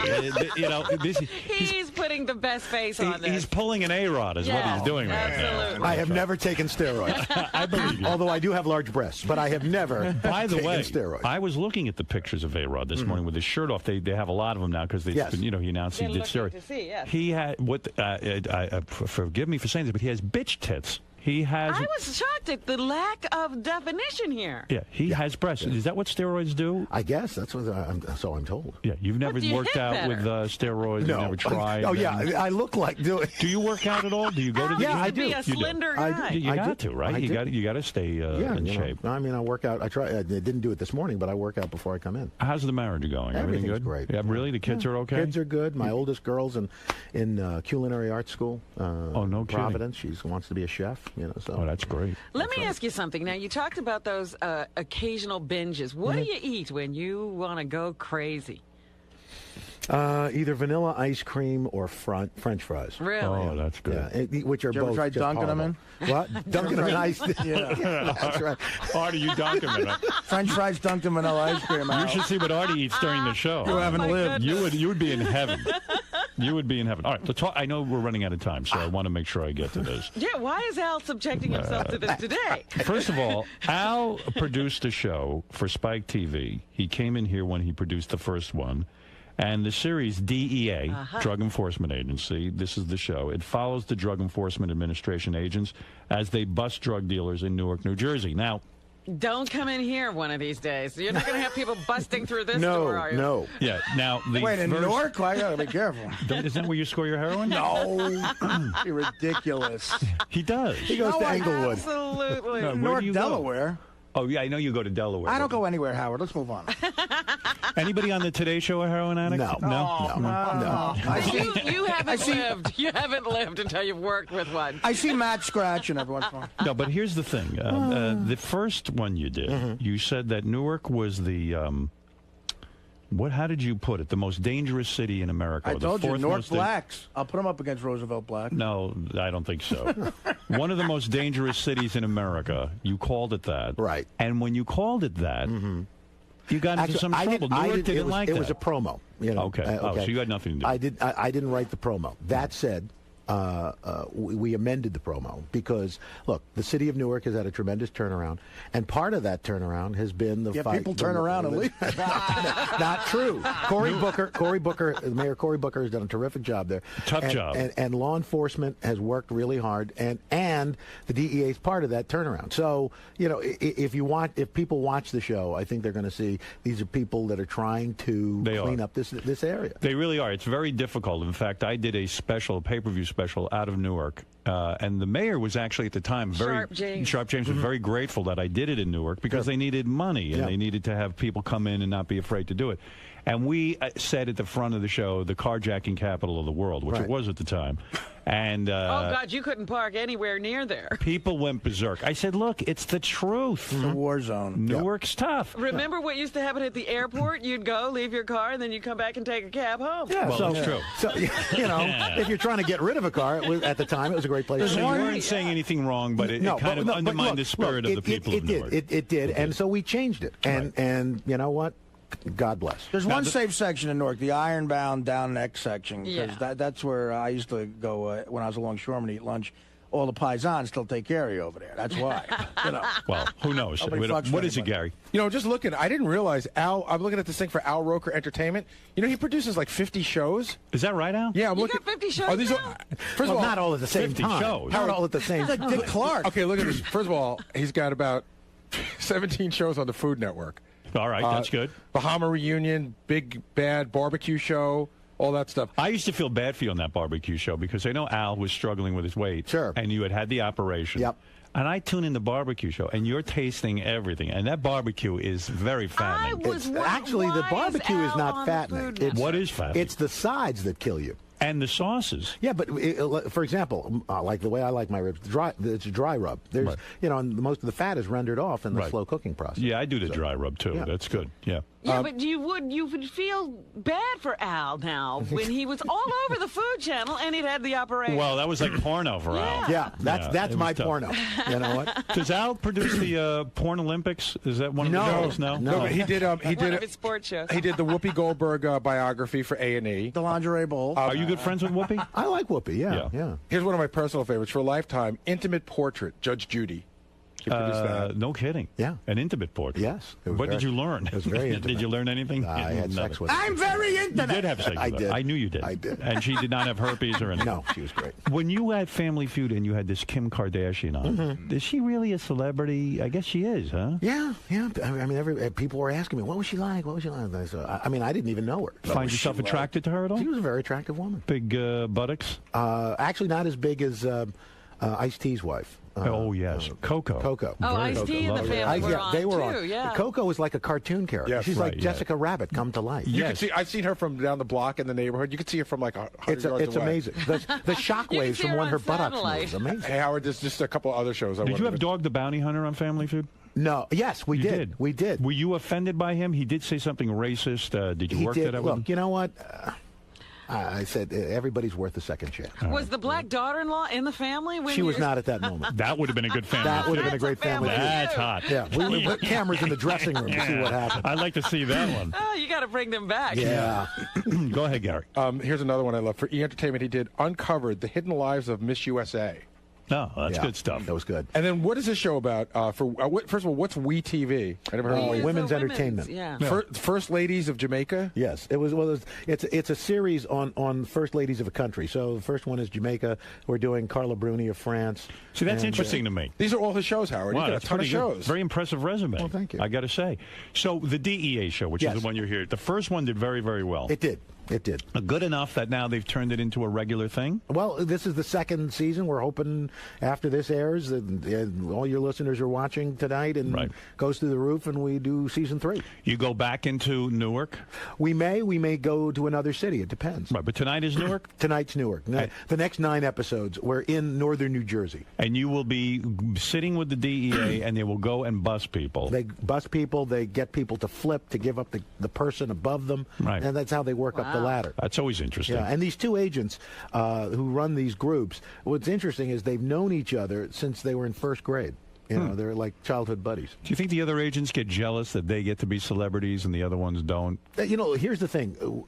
We go into an office and we basically ask who wants to be on and who doesn't. So the ones who did you get trampled at first when you no, first asked that question? You know, we had to kind of convince most of them to be on. I don't think anybody really wanted to be on. Does this compromise their ability to actually do the job? No, because we're not showing anything that isn't kind of public knowledge. You know, any investigative techniques. Any undercover agents' identities are concealed. Confidential informants' identities are concealed. You know, we really work very hard at that's a lot to put together. And the DEA takes takes a look at it before we send it out. How long does it take you? You probably shoot hundreds of hours. 100 hours for every hour you see. Wow. Wow. How long does it take to edit that thing? We've got like 4 or 5 editors working on every episode. 4 or 5 editors, and it must take forever to make a story out of that and to chop it down. Well, we've got terrific. The guy who was here last time, Russell Muth, and we got a guy, Alex Eastberg, who's running, who kind of is the story editor, right. And Jeff Sells, who's a great field producer. So they're all in their craft in this thing, and then we've got these great editors who are all putting it together. We're actually editing it in Los Angeles. So they're basically seeing what's going on, and they're sort of crafting the story in their head, and then the editors have to. You never appear on the show. We'll never see Al Roker pushing a perp to to and cuffing him. Yeah, that would be great. I would love to see you. I know you would. By the way, the DEA wants, if you want to, you can go on a ride along. No kidding. Oh, my God. You don't want to do that, Howard. Why would I do that? Why wouldn't you do that? How great would it be if you arrest me? You've been in a pig fight in Roosevelt, Long Island. No, let me tell you something. Oh, my I'm looking goodness. to avoid conflict. I can only. You're looking to avoid conflict. Yes, I could see things going horribly wrong. Sitting like I could see getting killed. Right, These guys. Come on, it'll be great to put on the DEA vest. Come on, are you crazy? I'll go with you.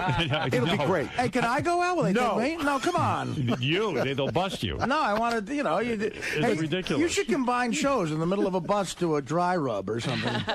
Well, look, what do I know? Cooking and cops show. Okay. Bust out a barbecue. Let me tell you something, Al Roker. I always like seeing you. I like to hear about these successful people like you who go ahead, they produce shows, they're doing the weather, they're doing it all. I like to hear about your weight loss, your weight gain. I like for some reason I'm very, very fascinated by all this. Al's one of those guys that when you see is what you get. Like everyone, my mother and everybody, the few times Al's been in here, they say he seems like such a great guy on TV. What's he like? And I go, he's a great guy. Yeah. He's like, but how do we know he's a great guy? I think he's genuine. An SOB. That's well, have you ever done anything wrong? Look, here's the thing. Like for example, this whole Christian Bale thing. Right. You know what? Not that I'm condoning it or anything like that, but you don't know. It was all taken out of context. From what I understand, this guy had screwed up a number of times, right? And he finally snapped. Was it right? No, but no. I mean, Do you ever have a breakdown like that, a meltdown? I wouldn't go that far, but I've lost it. You've yelled at people? Oh gosh, yes. When are we going to hear that? I was going to say, can somebody get us the footage? No, I mean, did you ever hit Deborah, your wife? No. Oh, no.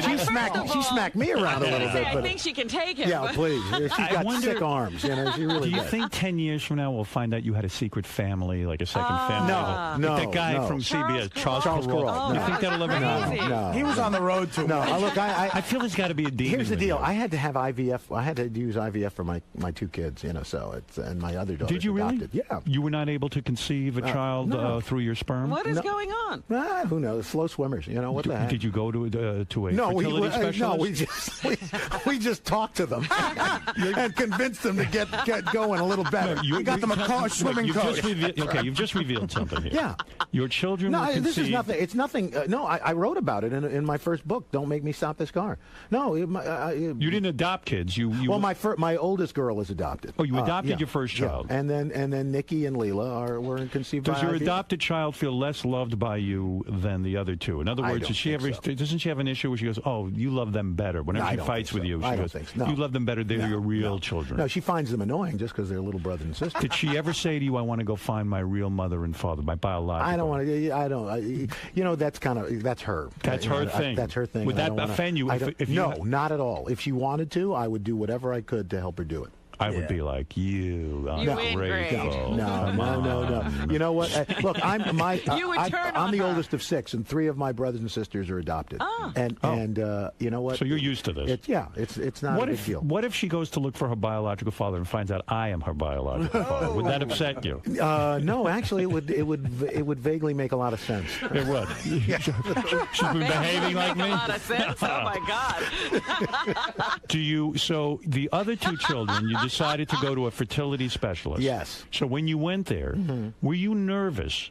I know they make you masturbate into a cup. Is that correct? Actually, it's a thermos for me. Into a thermos. All right. Nice. Bragging. Were you nervous when here you are, Al Roker, you're a famous guy. Here's I can cut to the chase for you. My biggest nervous part is it wasn't going to work.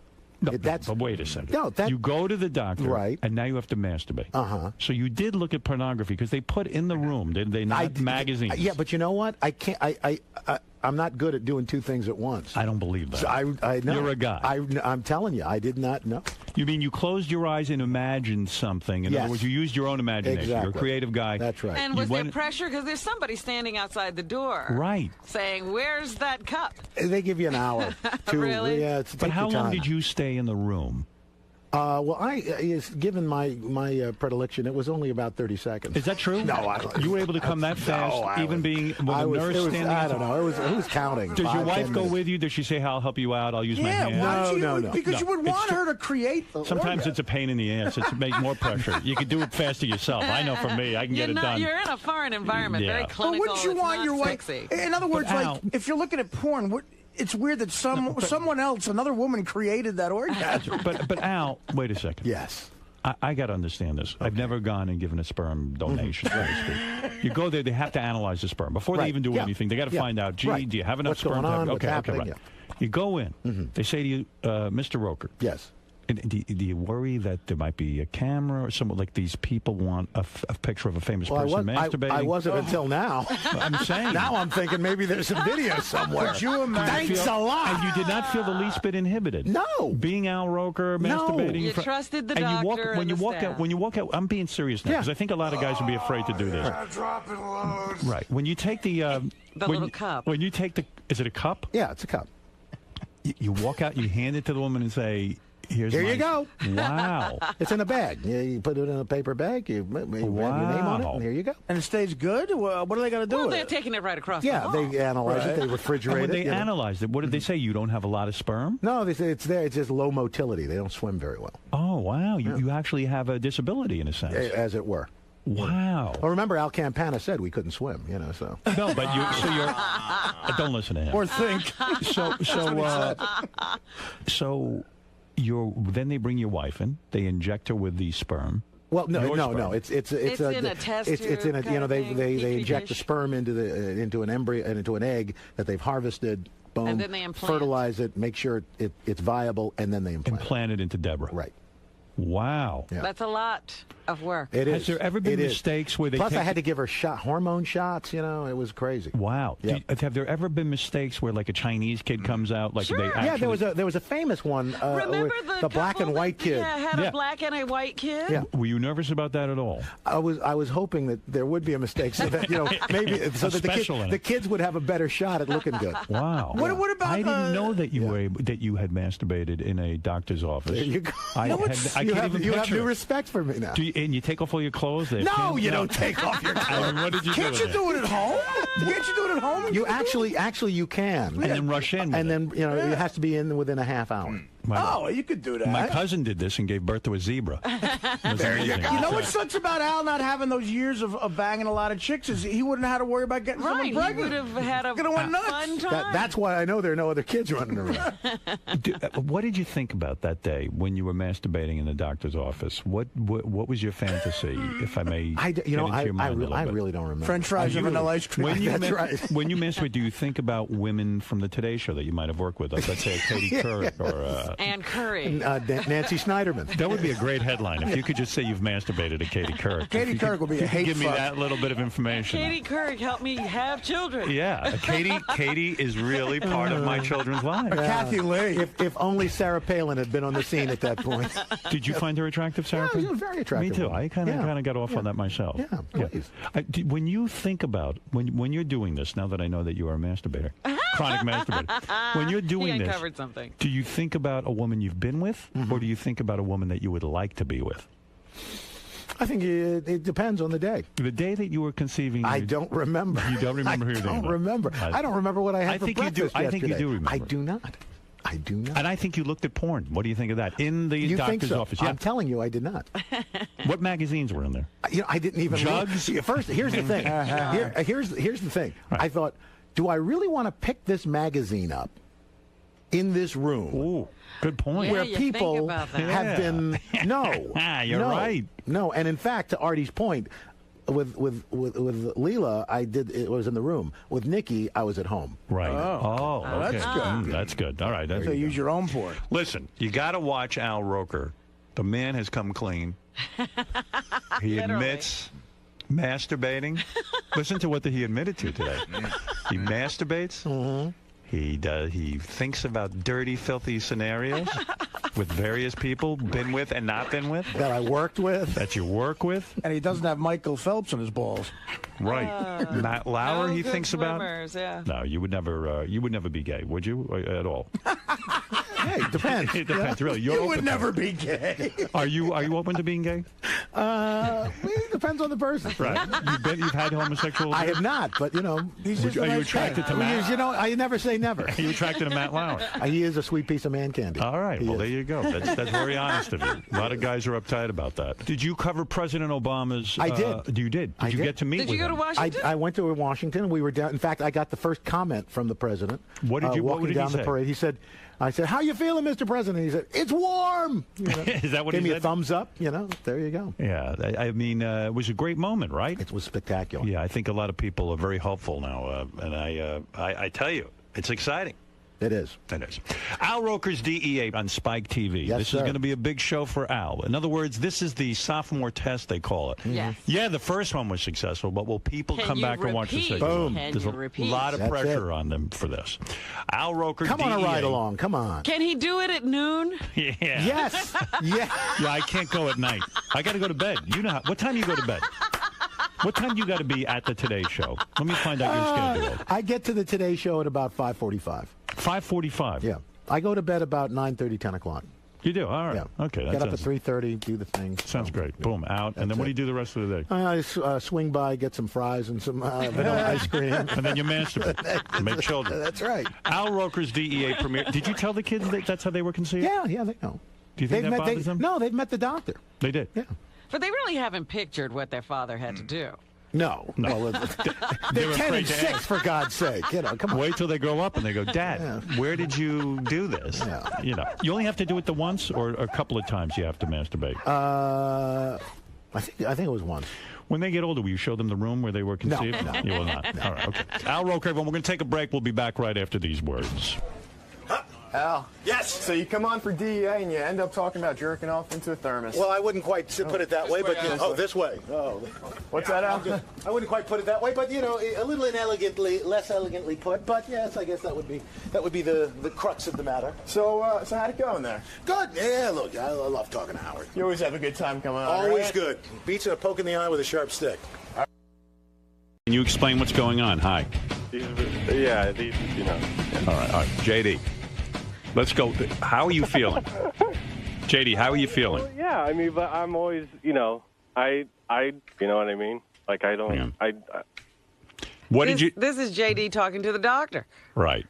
I don't know. I don't know how much I can talk about, really. Why not? It's you. I don't necessarily know. I know. I was just saying. All right, here's the real JD. No, it's a whole big thing. All right, thanks. Hey, JD. Yes. Hi. Hello. What's going on with you? Because someone told me you're having, like, mental problems. Are you mental? Don't go mental on me, dude. Huh? Don't go mental on me. You were No, the I'm last trying person not I to. expected. I don't want to. I don't think I am. I had like what really got to me was I had like this. I felt like really anxious and nervous like the past sort of week. Like I couldn't get over something. I don't know what it was, but You were something bothered you, but you don't even know what it was.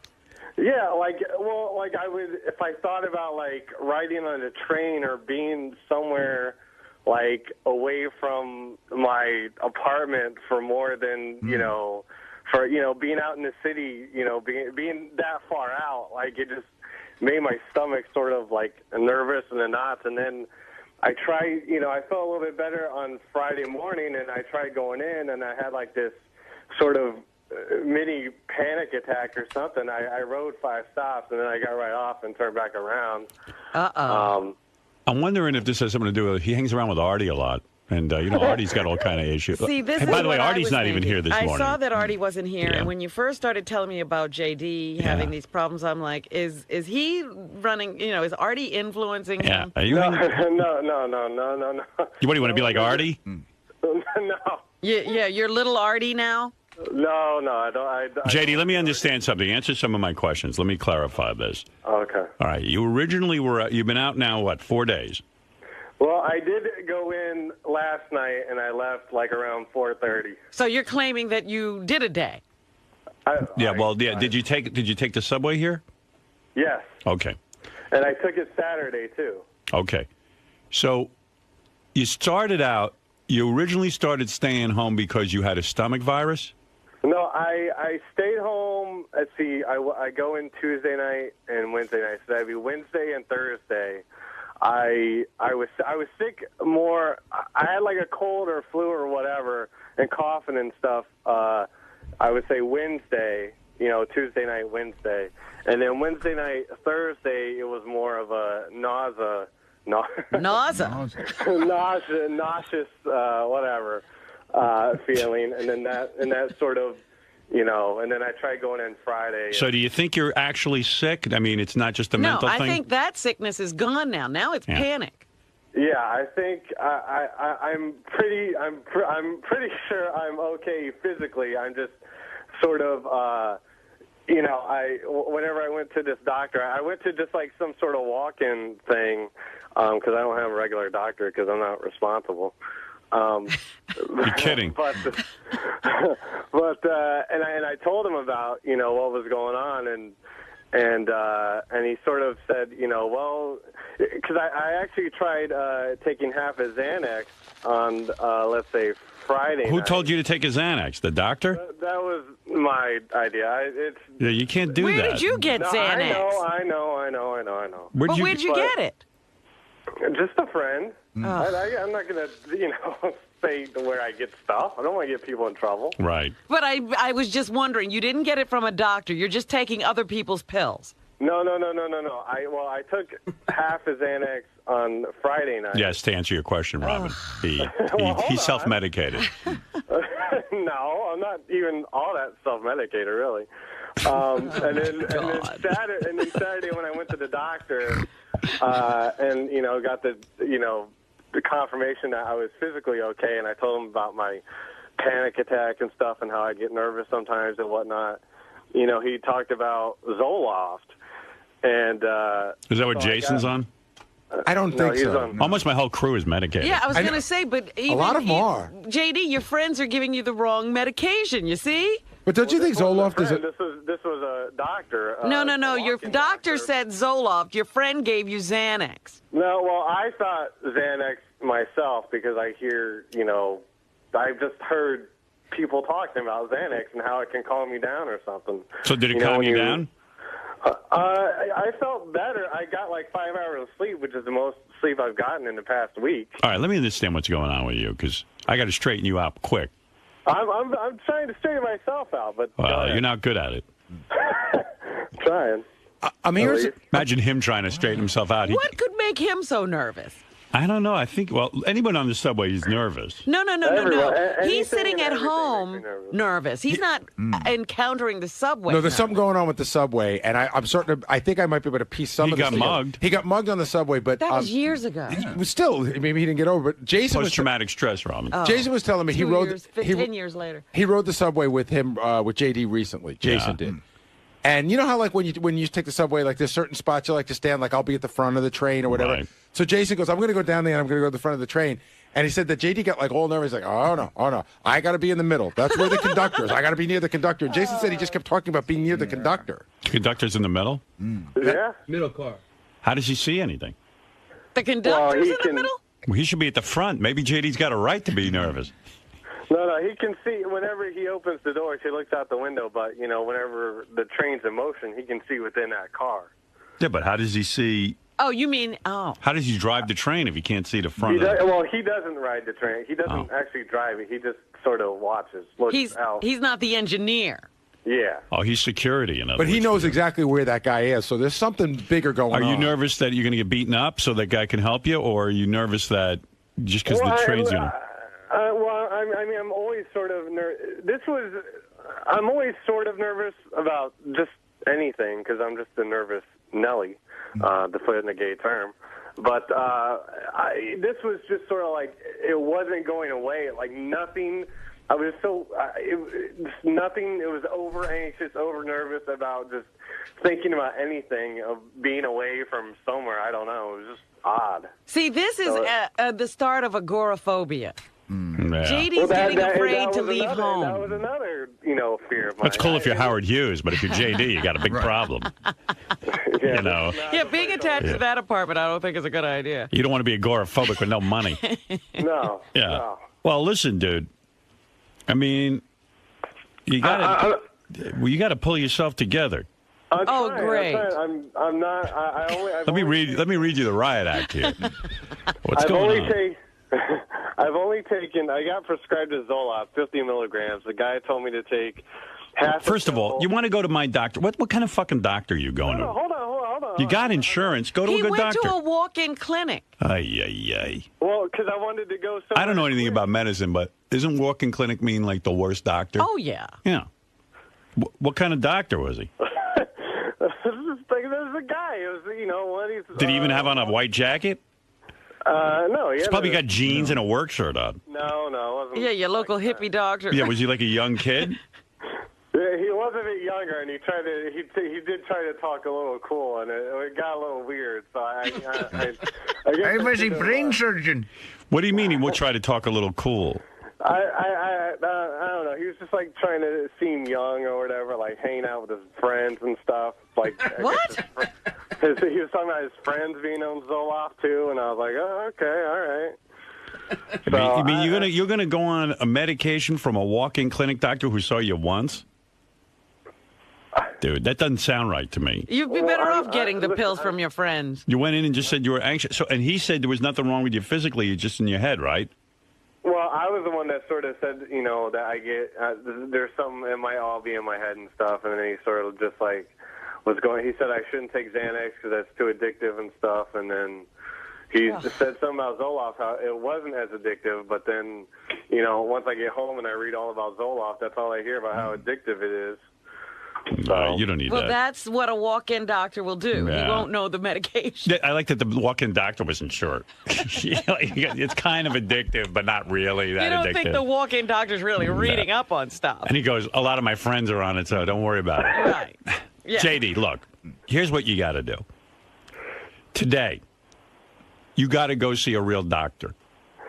Oh, I want to go to sleep. I want to go to bed. I want to get this, I want to eat or not eat, but, actually eat.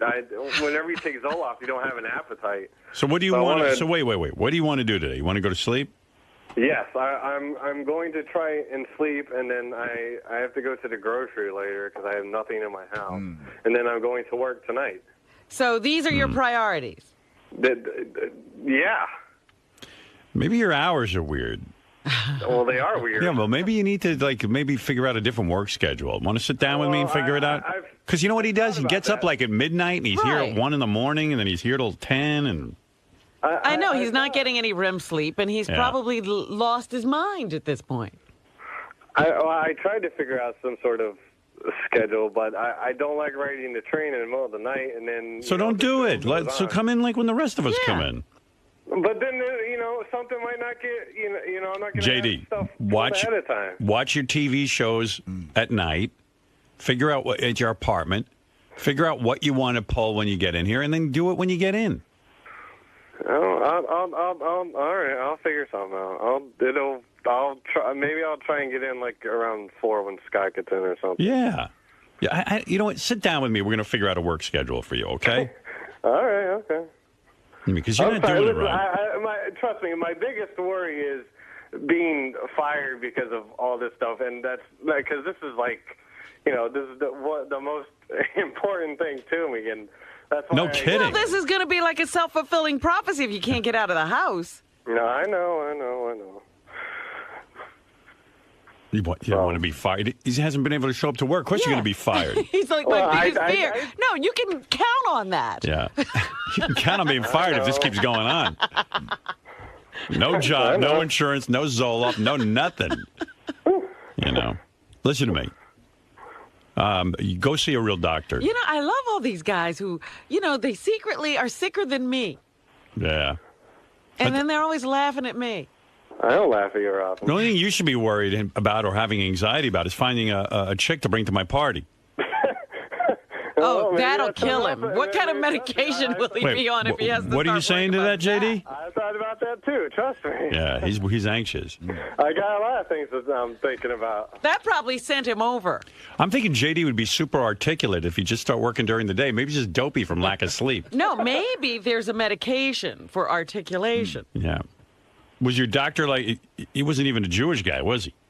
I don't think so, no. You hear King of All Blacks. Yeah. Even King of All Blacks goes to a Jewish doctor. I don't know what this guy was. I don't even remember his name, actually. All right. I have his card somewhere. You know what? You're going to have to get him a psych consultation. Yeah. I'll be fine. I don't want to take any meds. I tried it, and I don't think I like it, and it's not for me, and it's... No, That's what you first said about booze. Now I hear you drink like a fish. Yeah, this is No, I don't drink like a fish. No one's seen me drinking. I haven't drinking forever. Drinking. I haven't drankin' forever. I haven't. He graduated college. I haven't drankin' forever. That's that full cell education. Yeah. Did you just say I haven't drankin' forever? Well, drank in forever, not drink. Oh, okay. All right. Okay, got it. How about I haven't had a drink? In a long time. No, that too. All right. So, JD, let me get this straight. You do have some physical ailment. No. Not anymore. Okay, well, then you should have been at work. I was at work. Well, my stomach hurts. Yeah, well, that's because you... But that's not it's not because of like a flu or a thing. It's from... the Zoloft, and because you don't get an appetite, and then you get hungry, and so I've come home and Sounds like a grand plan, your plan there. You should go on what Jason's on. He gets plenty hungry. He gets hungry enough for 10 people. Well, I don't know what's going on with you. I'm not a psychiatrist, but certainly I think you're in need of a real top-notch medical guy who could sit there with you and try to decipher what's going on. Well, he probably needs, but you know what? There's nothing physically wrong with him. He caught a little cold, and now his anxiety is feeding into all of this. Yeah. His real problem is up here in the noggin. Yeah, noggin, which is a You need a noggin doctor. Which is a technical term for your head. Well, you're right. Yeah. He got sick, then he got anxiety because he was sick, and now he's left with the anxiety, but the sickness is gone. And, I don't know what's going on, but... Well, I tried to get rid of the anxiety quick, and it's not. No. It didn't work. So are you going to have to retire to take care of your health? It sounds weird. It sounds weird, like the doctor just all of a sudden saw you for 5 minutes and then wants to put you on medication. That's a pretty serious decision to go on medication. That is exactly why all these people are on this medication. Most of them aren't getting it from psychiatrists. Right. They're getting it from regular doctors. Have you been able to masturbate? I haven't even really tried. That was another thing. I was just like, I haven't really tried, actually. Did you go on the internet and talk to some girls? No, not really. I mainly Wow. laying down. Yeah, pretty bad shape. So even your social life has been impacted. Maybe you backed up. Lack thereof. Yeah, his social life, his whole masturbation thing is like, he's not even getting his rocks His off. whole outreach to people was the androgen. I know, like picking up like those girls for a couple of dollars who, will jerk off in front of you. All right, okay, all right. Is the whole Ronnie thing getting you stressed out because you had to cancel Ronnie's show and then bring it back? And no, I don't think so. Right. That was I almost didn't go in Tuesday because I had the cold or whatever, but I came in because I knew the whole Ronnie thing was going on. Right. Jesus, Jace. Oh, JD, you're I sounding came terrible. I came in then. All right, describe to me what happens. You start getting ready for work, right? Let me work with you here a little bit. Okay. Okay. First you got sick, I understand that. Yes. And you started getting better, but some things have been going on because he says he hasn't had a good night's sleep in a long time. Well, because he has a ridiculous schedule. You should see what this kid does. He gets on the train. What time do you get on the train? 1 in the morning? I try and get on the train by around 11, a little after 11, so I can get there around 12. So when are you sleeping anyway? You get there, so you get to midnight, you get in here, and you're watching TV all night. Well, I try and get to sleep like around 3, and then wake up around 9:30. 4, 5, 6. That's like 6 hours. That's not all. That's the worst schedule I ever heard. There's got to be a better way to do your job. You're almost like the taxi driver. Yeah. Gee, thanks. I mean, that's crazy. I'm just trying to, No, I know you're trying to, and you do a great job, and I'm worried about you. So I'm trying. Well, I appreciate it. I don't want people to worry about me. Well, Did you know at all that he was headed this way? No. This is a complete surprise? He was my rock. He was the one guy who wasn't mental. Crazy. You didn't have to worry about J.D. So J.D. was like one of these guys that just kind of had it all together. Yeah, right. So, I mean, I never thought you were mental. Look at you. Well, I didn't necessarily. I didn't really think I was all that. Well, I guess I knew I was sort of mental, but not like I don't think I'm going anywhere near like KC mental or anything anytime soon. Did you start reading the Bible? No. Are you cutting yourself? No, and I'm not. Yeah, do we have to check your arms? No, I'm not, and I'm not walking behind people. So what's the crazy? Like to put an axe in them. So what's the craziest thing you're doing? Craziest thing I'm doing is not being at work because my stomach is fucking not feeling great, and so that's. Is it like a knot, or is it like a nauseous, or is it like an So you're ache? nervous? It's because of the Zoloft, you don't get an appetite, so you don't eat. Yeah, but before the Zoloft, you were feeling something. What was going on there? Well, yeah, that was nausea. That was with the over anxious. It was like just a big knot and tight and like sort of almost burning almost or whatever. I don't know. Like an ulcer. That's anxiety. Yeah. So and it wasn't like going away, and that's what freaked me out. And I wanted to do something quick so I could go to work and stuff and do whatever. And makes sense that JD's fucked up, though. Well, when you sit around and think about it, well, all the indications for being fucked up are there. Right. Not being able to talk. Yeah, I mean, he's complete. like now, it doesn't surprise me that JD's fucked up. Yeah. And I know he had a rough childhood. So. I would always say, even at a Wasn't party. that rough? Stop it. No, come on, man. Even his parents are fine. Stop. Okay. Maybe he's pregnant. Even at a party, JD doesn't talk to anybody. I know. I mean, it's just terrible. He's like, I don't know. I don't know. Well, I don't whatever. know. What am I going to say to him? I try to get to work. Well, whatever.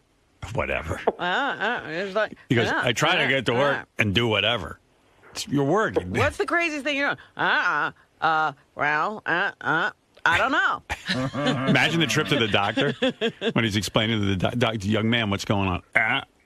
Like I'm nauseous and stuff, but I don't know. Whatever. It was like a nauseous or knot. A nuisance. I don't know.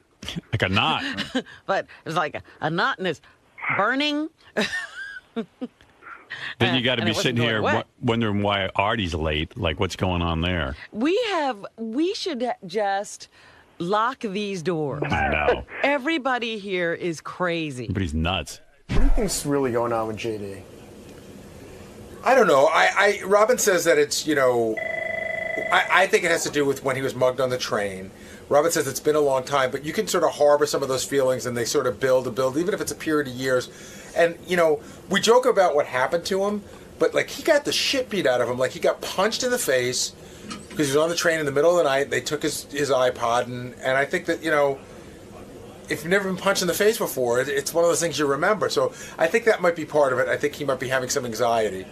Now, him being sick, does this have anything to do with that, you think? Because he was sick at first. No, I think part of it, too, is that I think he got sick, and then I think the sickness made him start to have anxiety when he was on the train as well, which I think he was having already because he's like, what if I get sick on the train? What will I do? And then he got better, but was still having anxiety on the train. I don't know.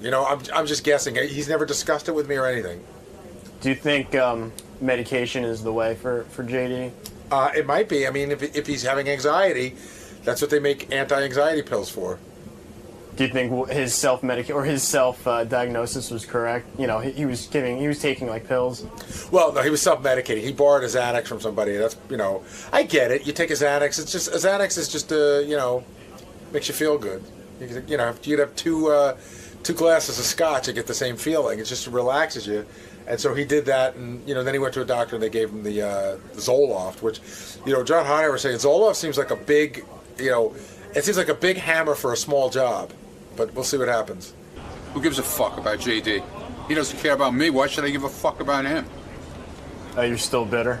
No, I'm not bitter. I don't wish bad things on anybody, really, except a few people around No, I didn't here. say that. I'm just saying, what do you think's going on with him? What? You know, he was sick. He's not sleeping. And now it's anxiety. Yeah, well, he's not sleeping. When you don't sleep, you fucking anxiety gets really bad.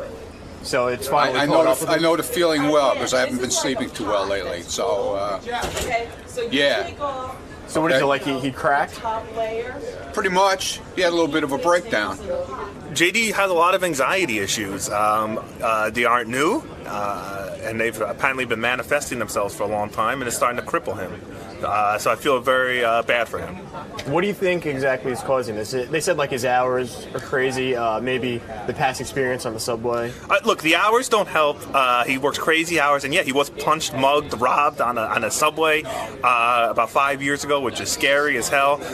But I think this stuff has been inside him for a long time. I mean, anyone who knows JD, has heard him on the air, or who knows him personally, knows that he's full of anxiety. He can't even get his words out straight because he doubts himself halfway through a sentence and cuts himself off and changes his mind. He's a mess, and it probably stems from a lot of things in his life, not just anything recently. And for whatever reason, whatever the trigger is, it seems to be manifesting inside of him and coming out. Probably the fact that he's almost 30 years old and still lives like a 12-year-old. My guess is he's getting a little bit nervous with the light at the end of the tunnel over here at Sirius. Maybe he's getting nervous about his future. So. Do you think medication's the answer for him? Well, I don't. Listen, I'm not a doctor. Medication is the answer for me right now. I kind of was in the same boat JD was, in the sense that mine was more depression with anxiety. But what got me to go on the drugs the first time was this job. You know, like I was afraid I was going to lose this job because I couldn't get my shit together, and so that's why I started going on it, and it saved my life. And I hope JD is helped. Whether it's Zoloft or some other drug that doesn't give him an upset stomach and make him crazy. Whatever JD needs, I hope he could be helped. I'm a big proponent of the pills. I don't think they'll cure me, but they certainly make me able to come to work and instill me with confidence, as people here like to say. So I act like a big asshole to everybody. But hey, it's a trade-off. I'd rather act like an asshole to everyone and still have this job than be a depressed mess inside my house and people go, oh, that Jason kid, he was kind of nice. I don't know, he's all fucked up, you know, young kid riding the subways, getting mugged by a bunch of big, nasty-looking thieves. Who would it... Isn't there an adjective you want to add to that, it sounds like? Bunch of big, scary, nasty-looking thieves. I mean, I wouldn't sleep at night. I would have the shivers. Riding those fucking subways, it's like being in Vietnam, except... there's no soldiers, it's all fucking guerrillas and shit. You know, just going at you, prodding at you, punching you around, smacking you. Poor fucking guy, he's all messed up, he's suffering from shock.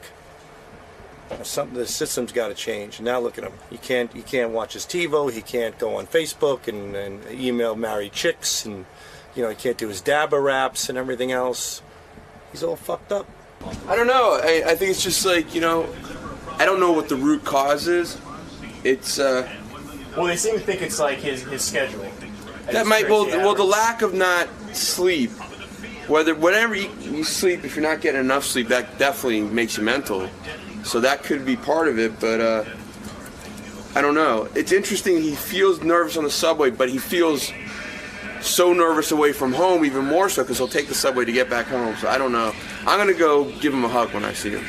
I feel for him. I really do. I think he's not getting a lot of sleep. He's a little bit sick, but this paranoia that's going on in his head, he's really, really paranoid lately. And I can understand getting mugged on the subway, you know, being a little afraid, also the hours that he goes, but that happened a long time ago. So I don't know what's there. You know, maybe, I don't know, his fantasy football team hasn't been doing too well, or I don't know. I just hope he's all right. And I said I'll take him to my doctor if he wants to go, but who knows if he'll take me up on that. Now, he was kind of saying his hours are crazy. That might have something to do with it. What do you think triggered it? Because, he was sick at first, and then he got, anxiety. I think he was legitimately sick, and then he wasn't 100% better, but I think he was sick but didn't know what was wrong with him, and when he was looking to have somebody diagnose him, he didn't know where to go because he doesn't have a doctor or whatever else. And so, his buddy gives him a Xanax, and then he's taking Zoloft, and I don't know what he's thinking, medication-wise. But JD's got to find out what's wrong with him first and then fix the problem. But we all know that's a major league. JD is a fucked up guy.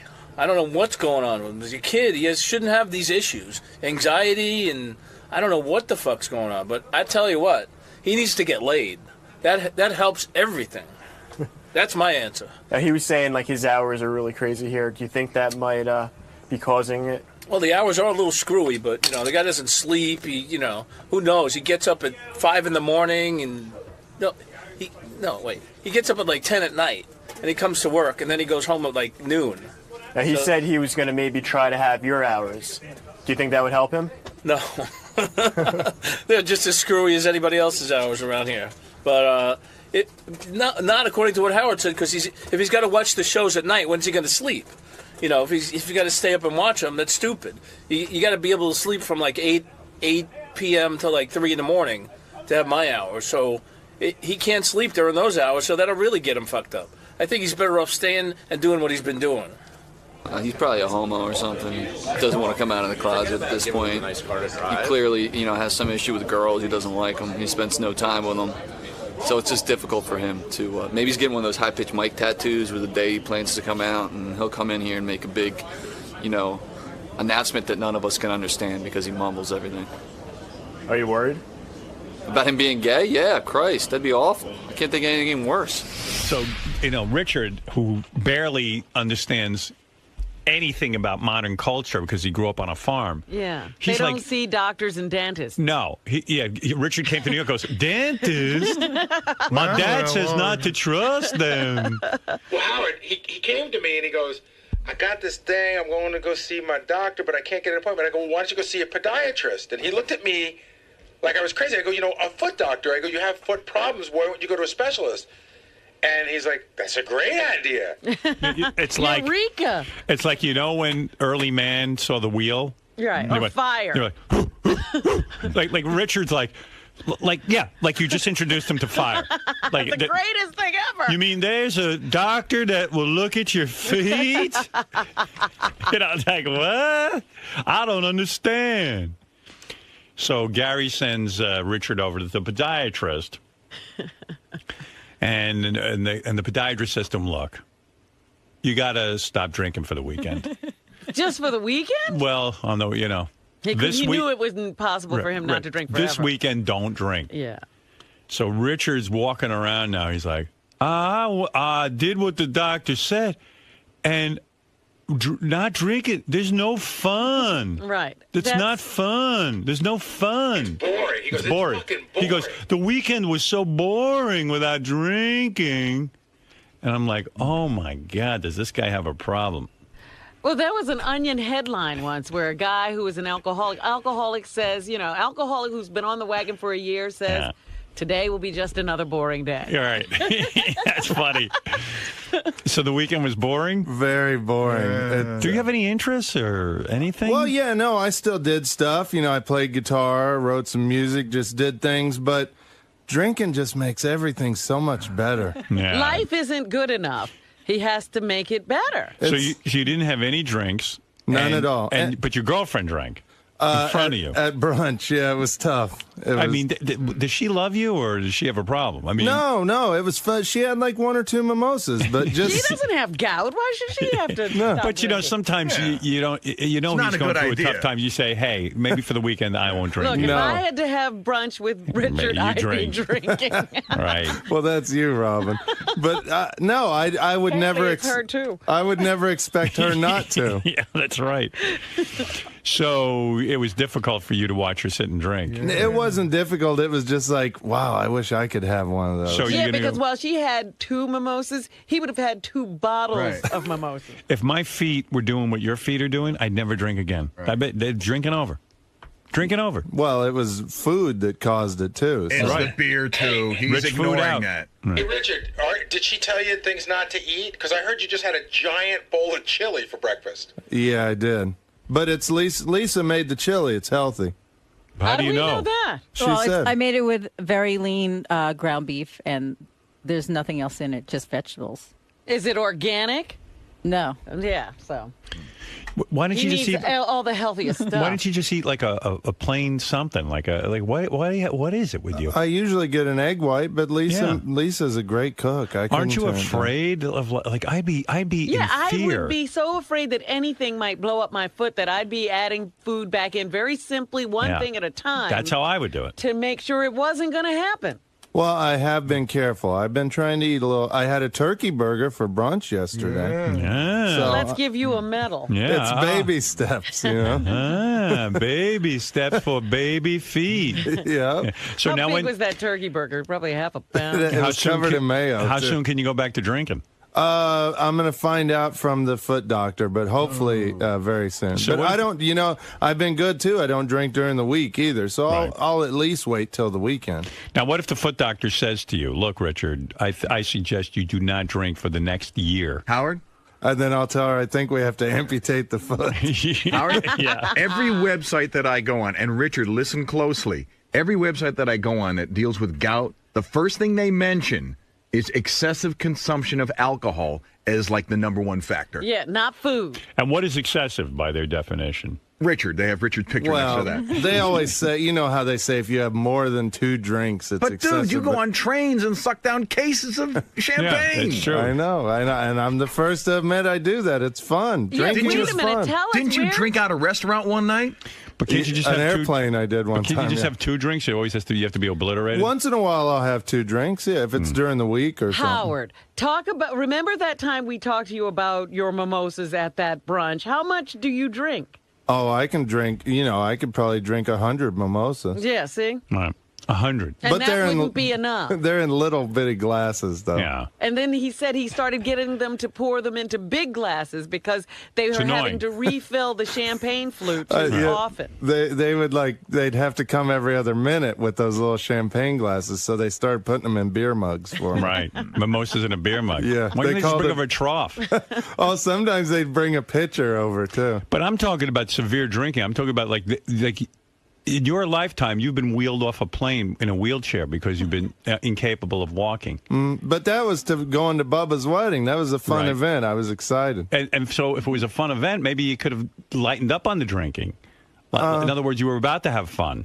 We were going to Bubba's wedding to drink. I just started my fun a little earlier than everybody else. Yeah. I don't know. I'm sorry. You have fun when you drink. I have fun, but I have 2 drinks and I have fun. No, you talk about getting bombed on the weekends. 2 drinks. And 2 drinks will do that to him because he hasn't built up such a tolerance. I was hungover this weekend. I mean, I had I might have had like 3 or 4 glasses of wine Saturday night because we were at a party. And you got drunk at your size. You were able to get buzzed off. I was buzzed off too. I really shouldn't have. What are you talking about? His size? He's a tall guy. Yeah, but I weigh 100 pounds. I'm like Ichabod Crane. Oh, it doesn't go by height? Yeah.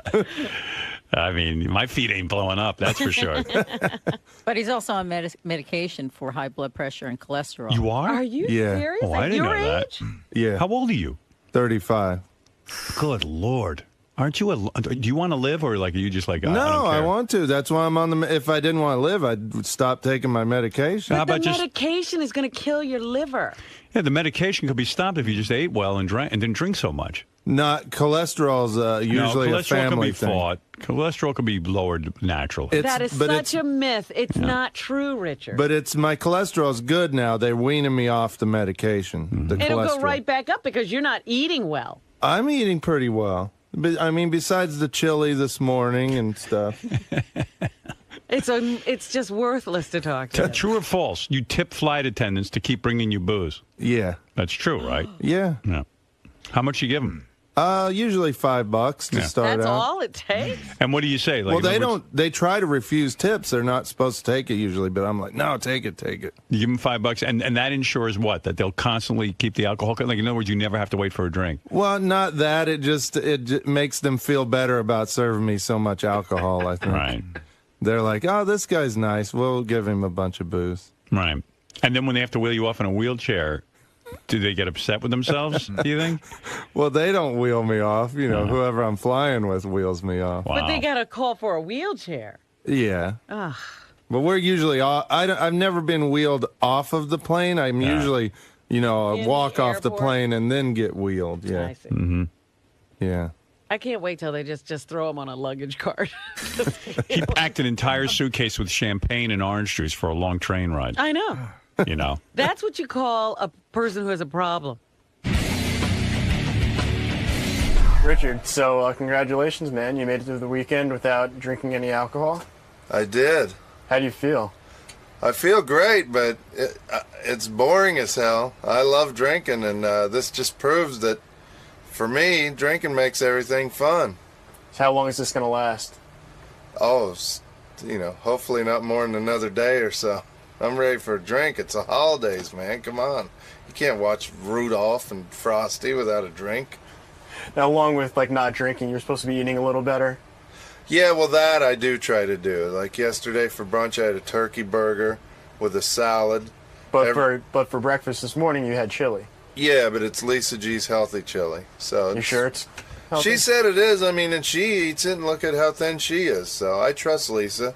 If Jason brought in chili, I wouldn't eat it because I wouldn't think that it's very healthy. But Lisa brought it in, so I trust her. And, for lunch, Sal and I, every day we go to Hale and Hardy. We either go to Hale and Hardy or we split a foot-long sub from Subway. So I'm very mindful of what I eat. And then at night I eat a lean pocket, and that's it. And I never eat after 5 o'clock. So I'm doing pretty good. And I've been eating like that for a long time.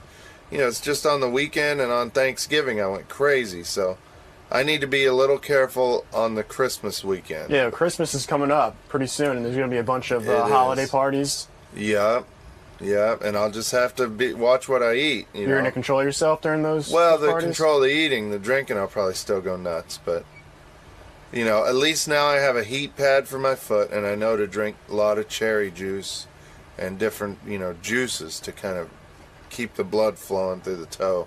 And what happens if the gout comes back for Christmas? Well, I'll go see the foot doctor again and get, more medication or put the heat pad on it. But if even a tinge of it comes back, I'll just stop eating and drinking. But I'm just, hoping for the best. I love to drink. I'll be the first to admit it. I'm not going to say that I don't love it. I freaking love it. It's a blast. I have a lot of 99% of my good memories are from drinking. The fun I had while drinking and hanging with friends. And so, there's not a better supporter of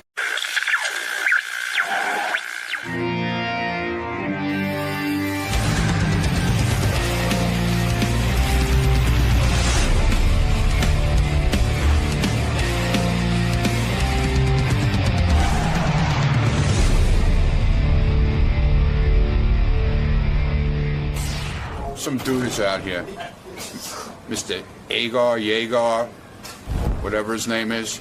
His name's Dale. Dale Yeager.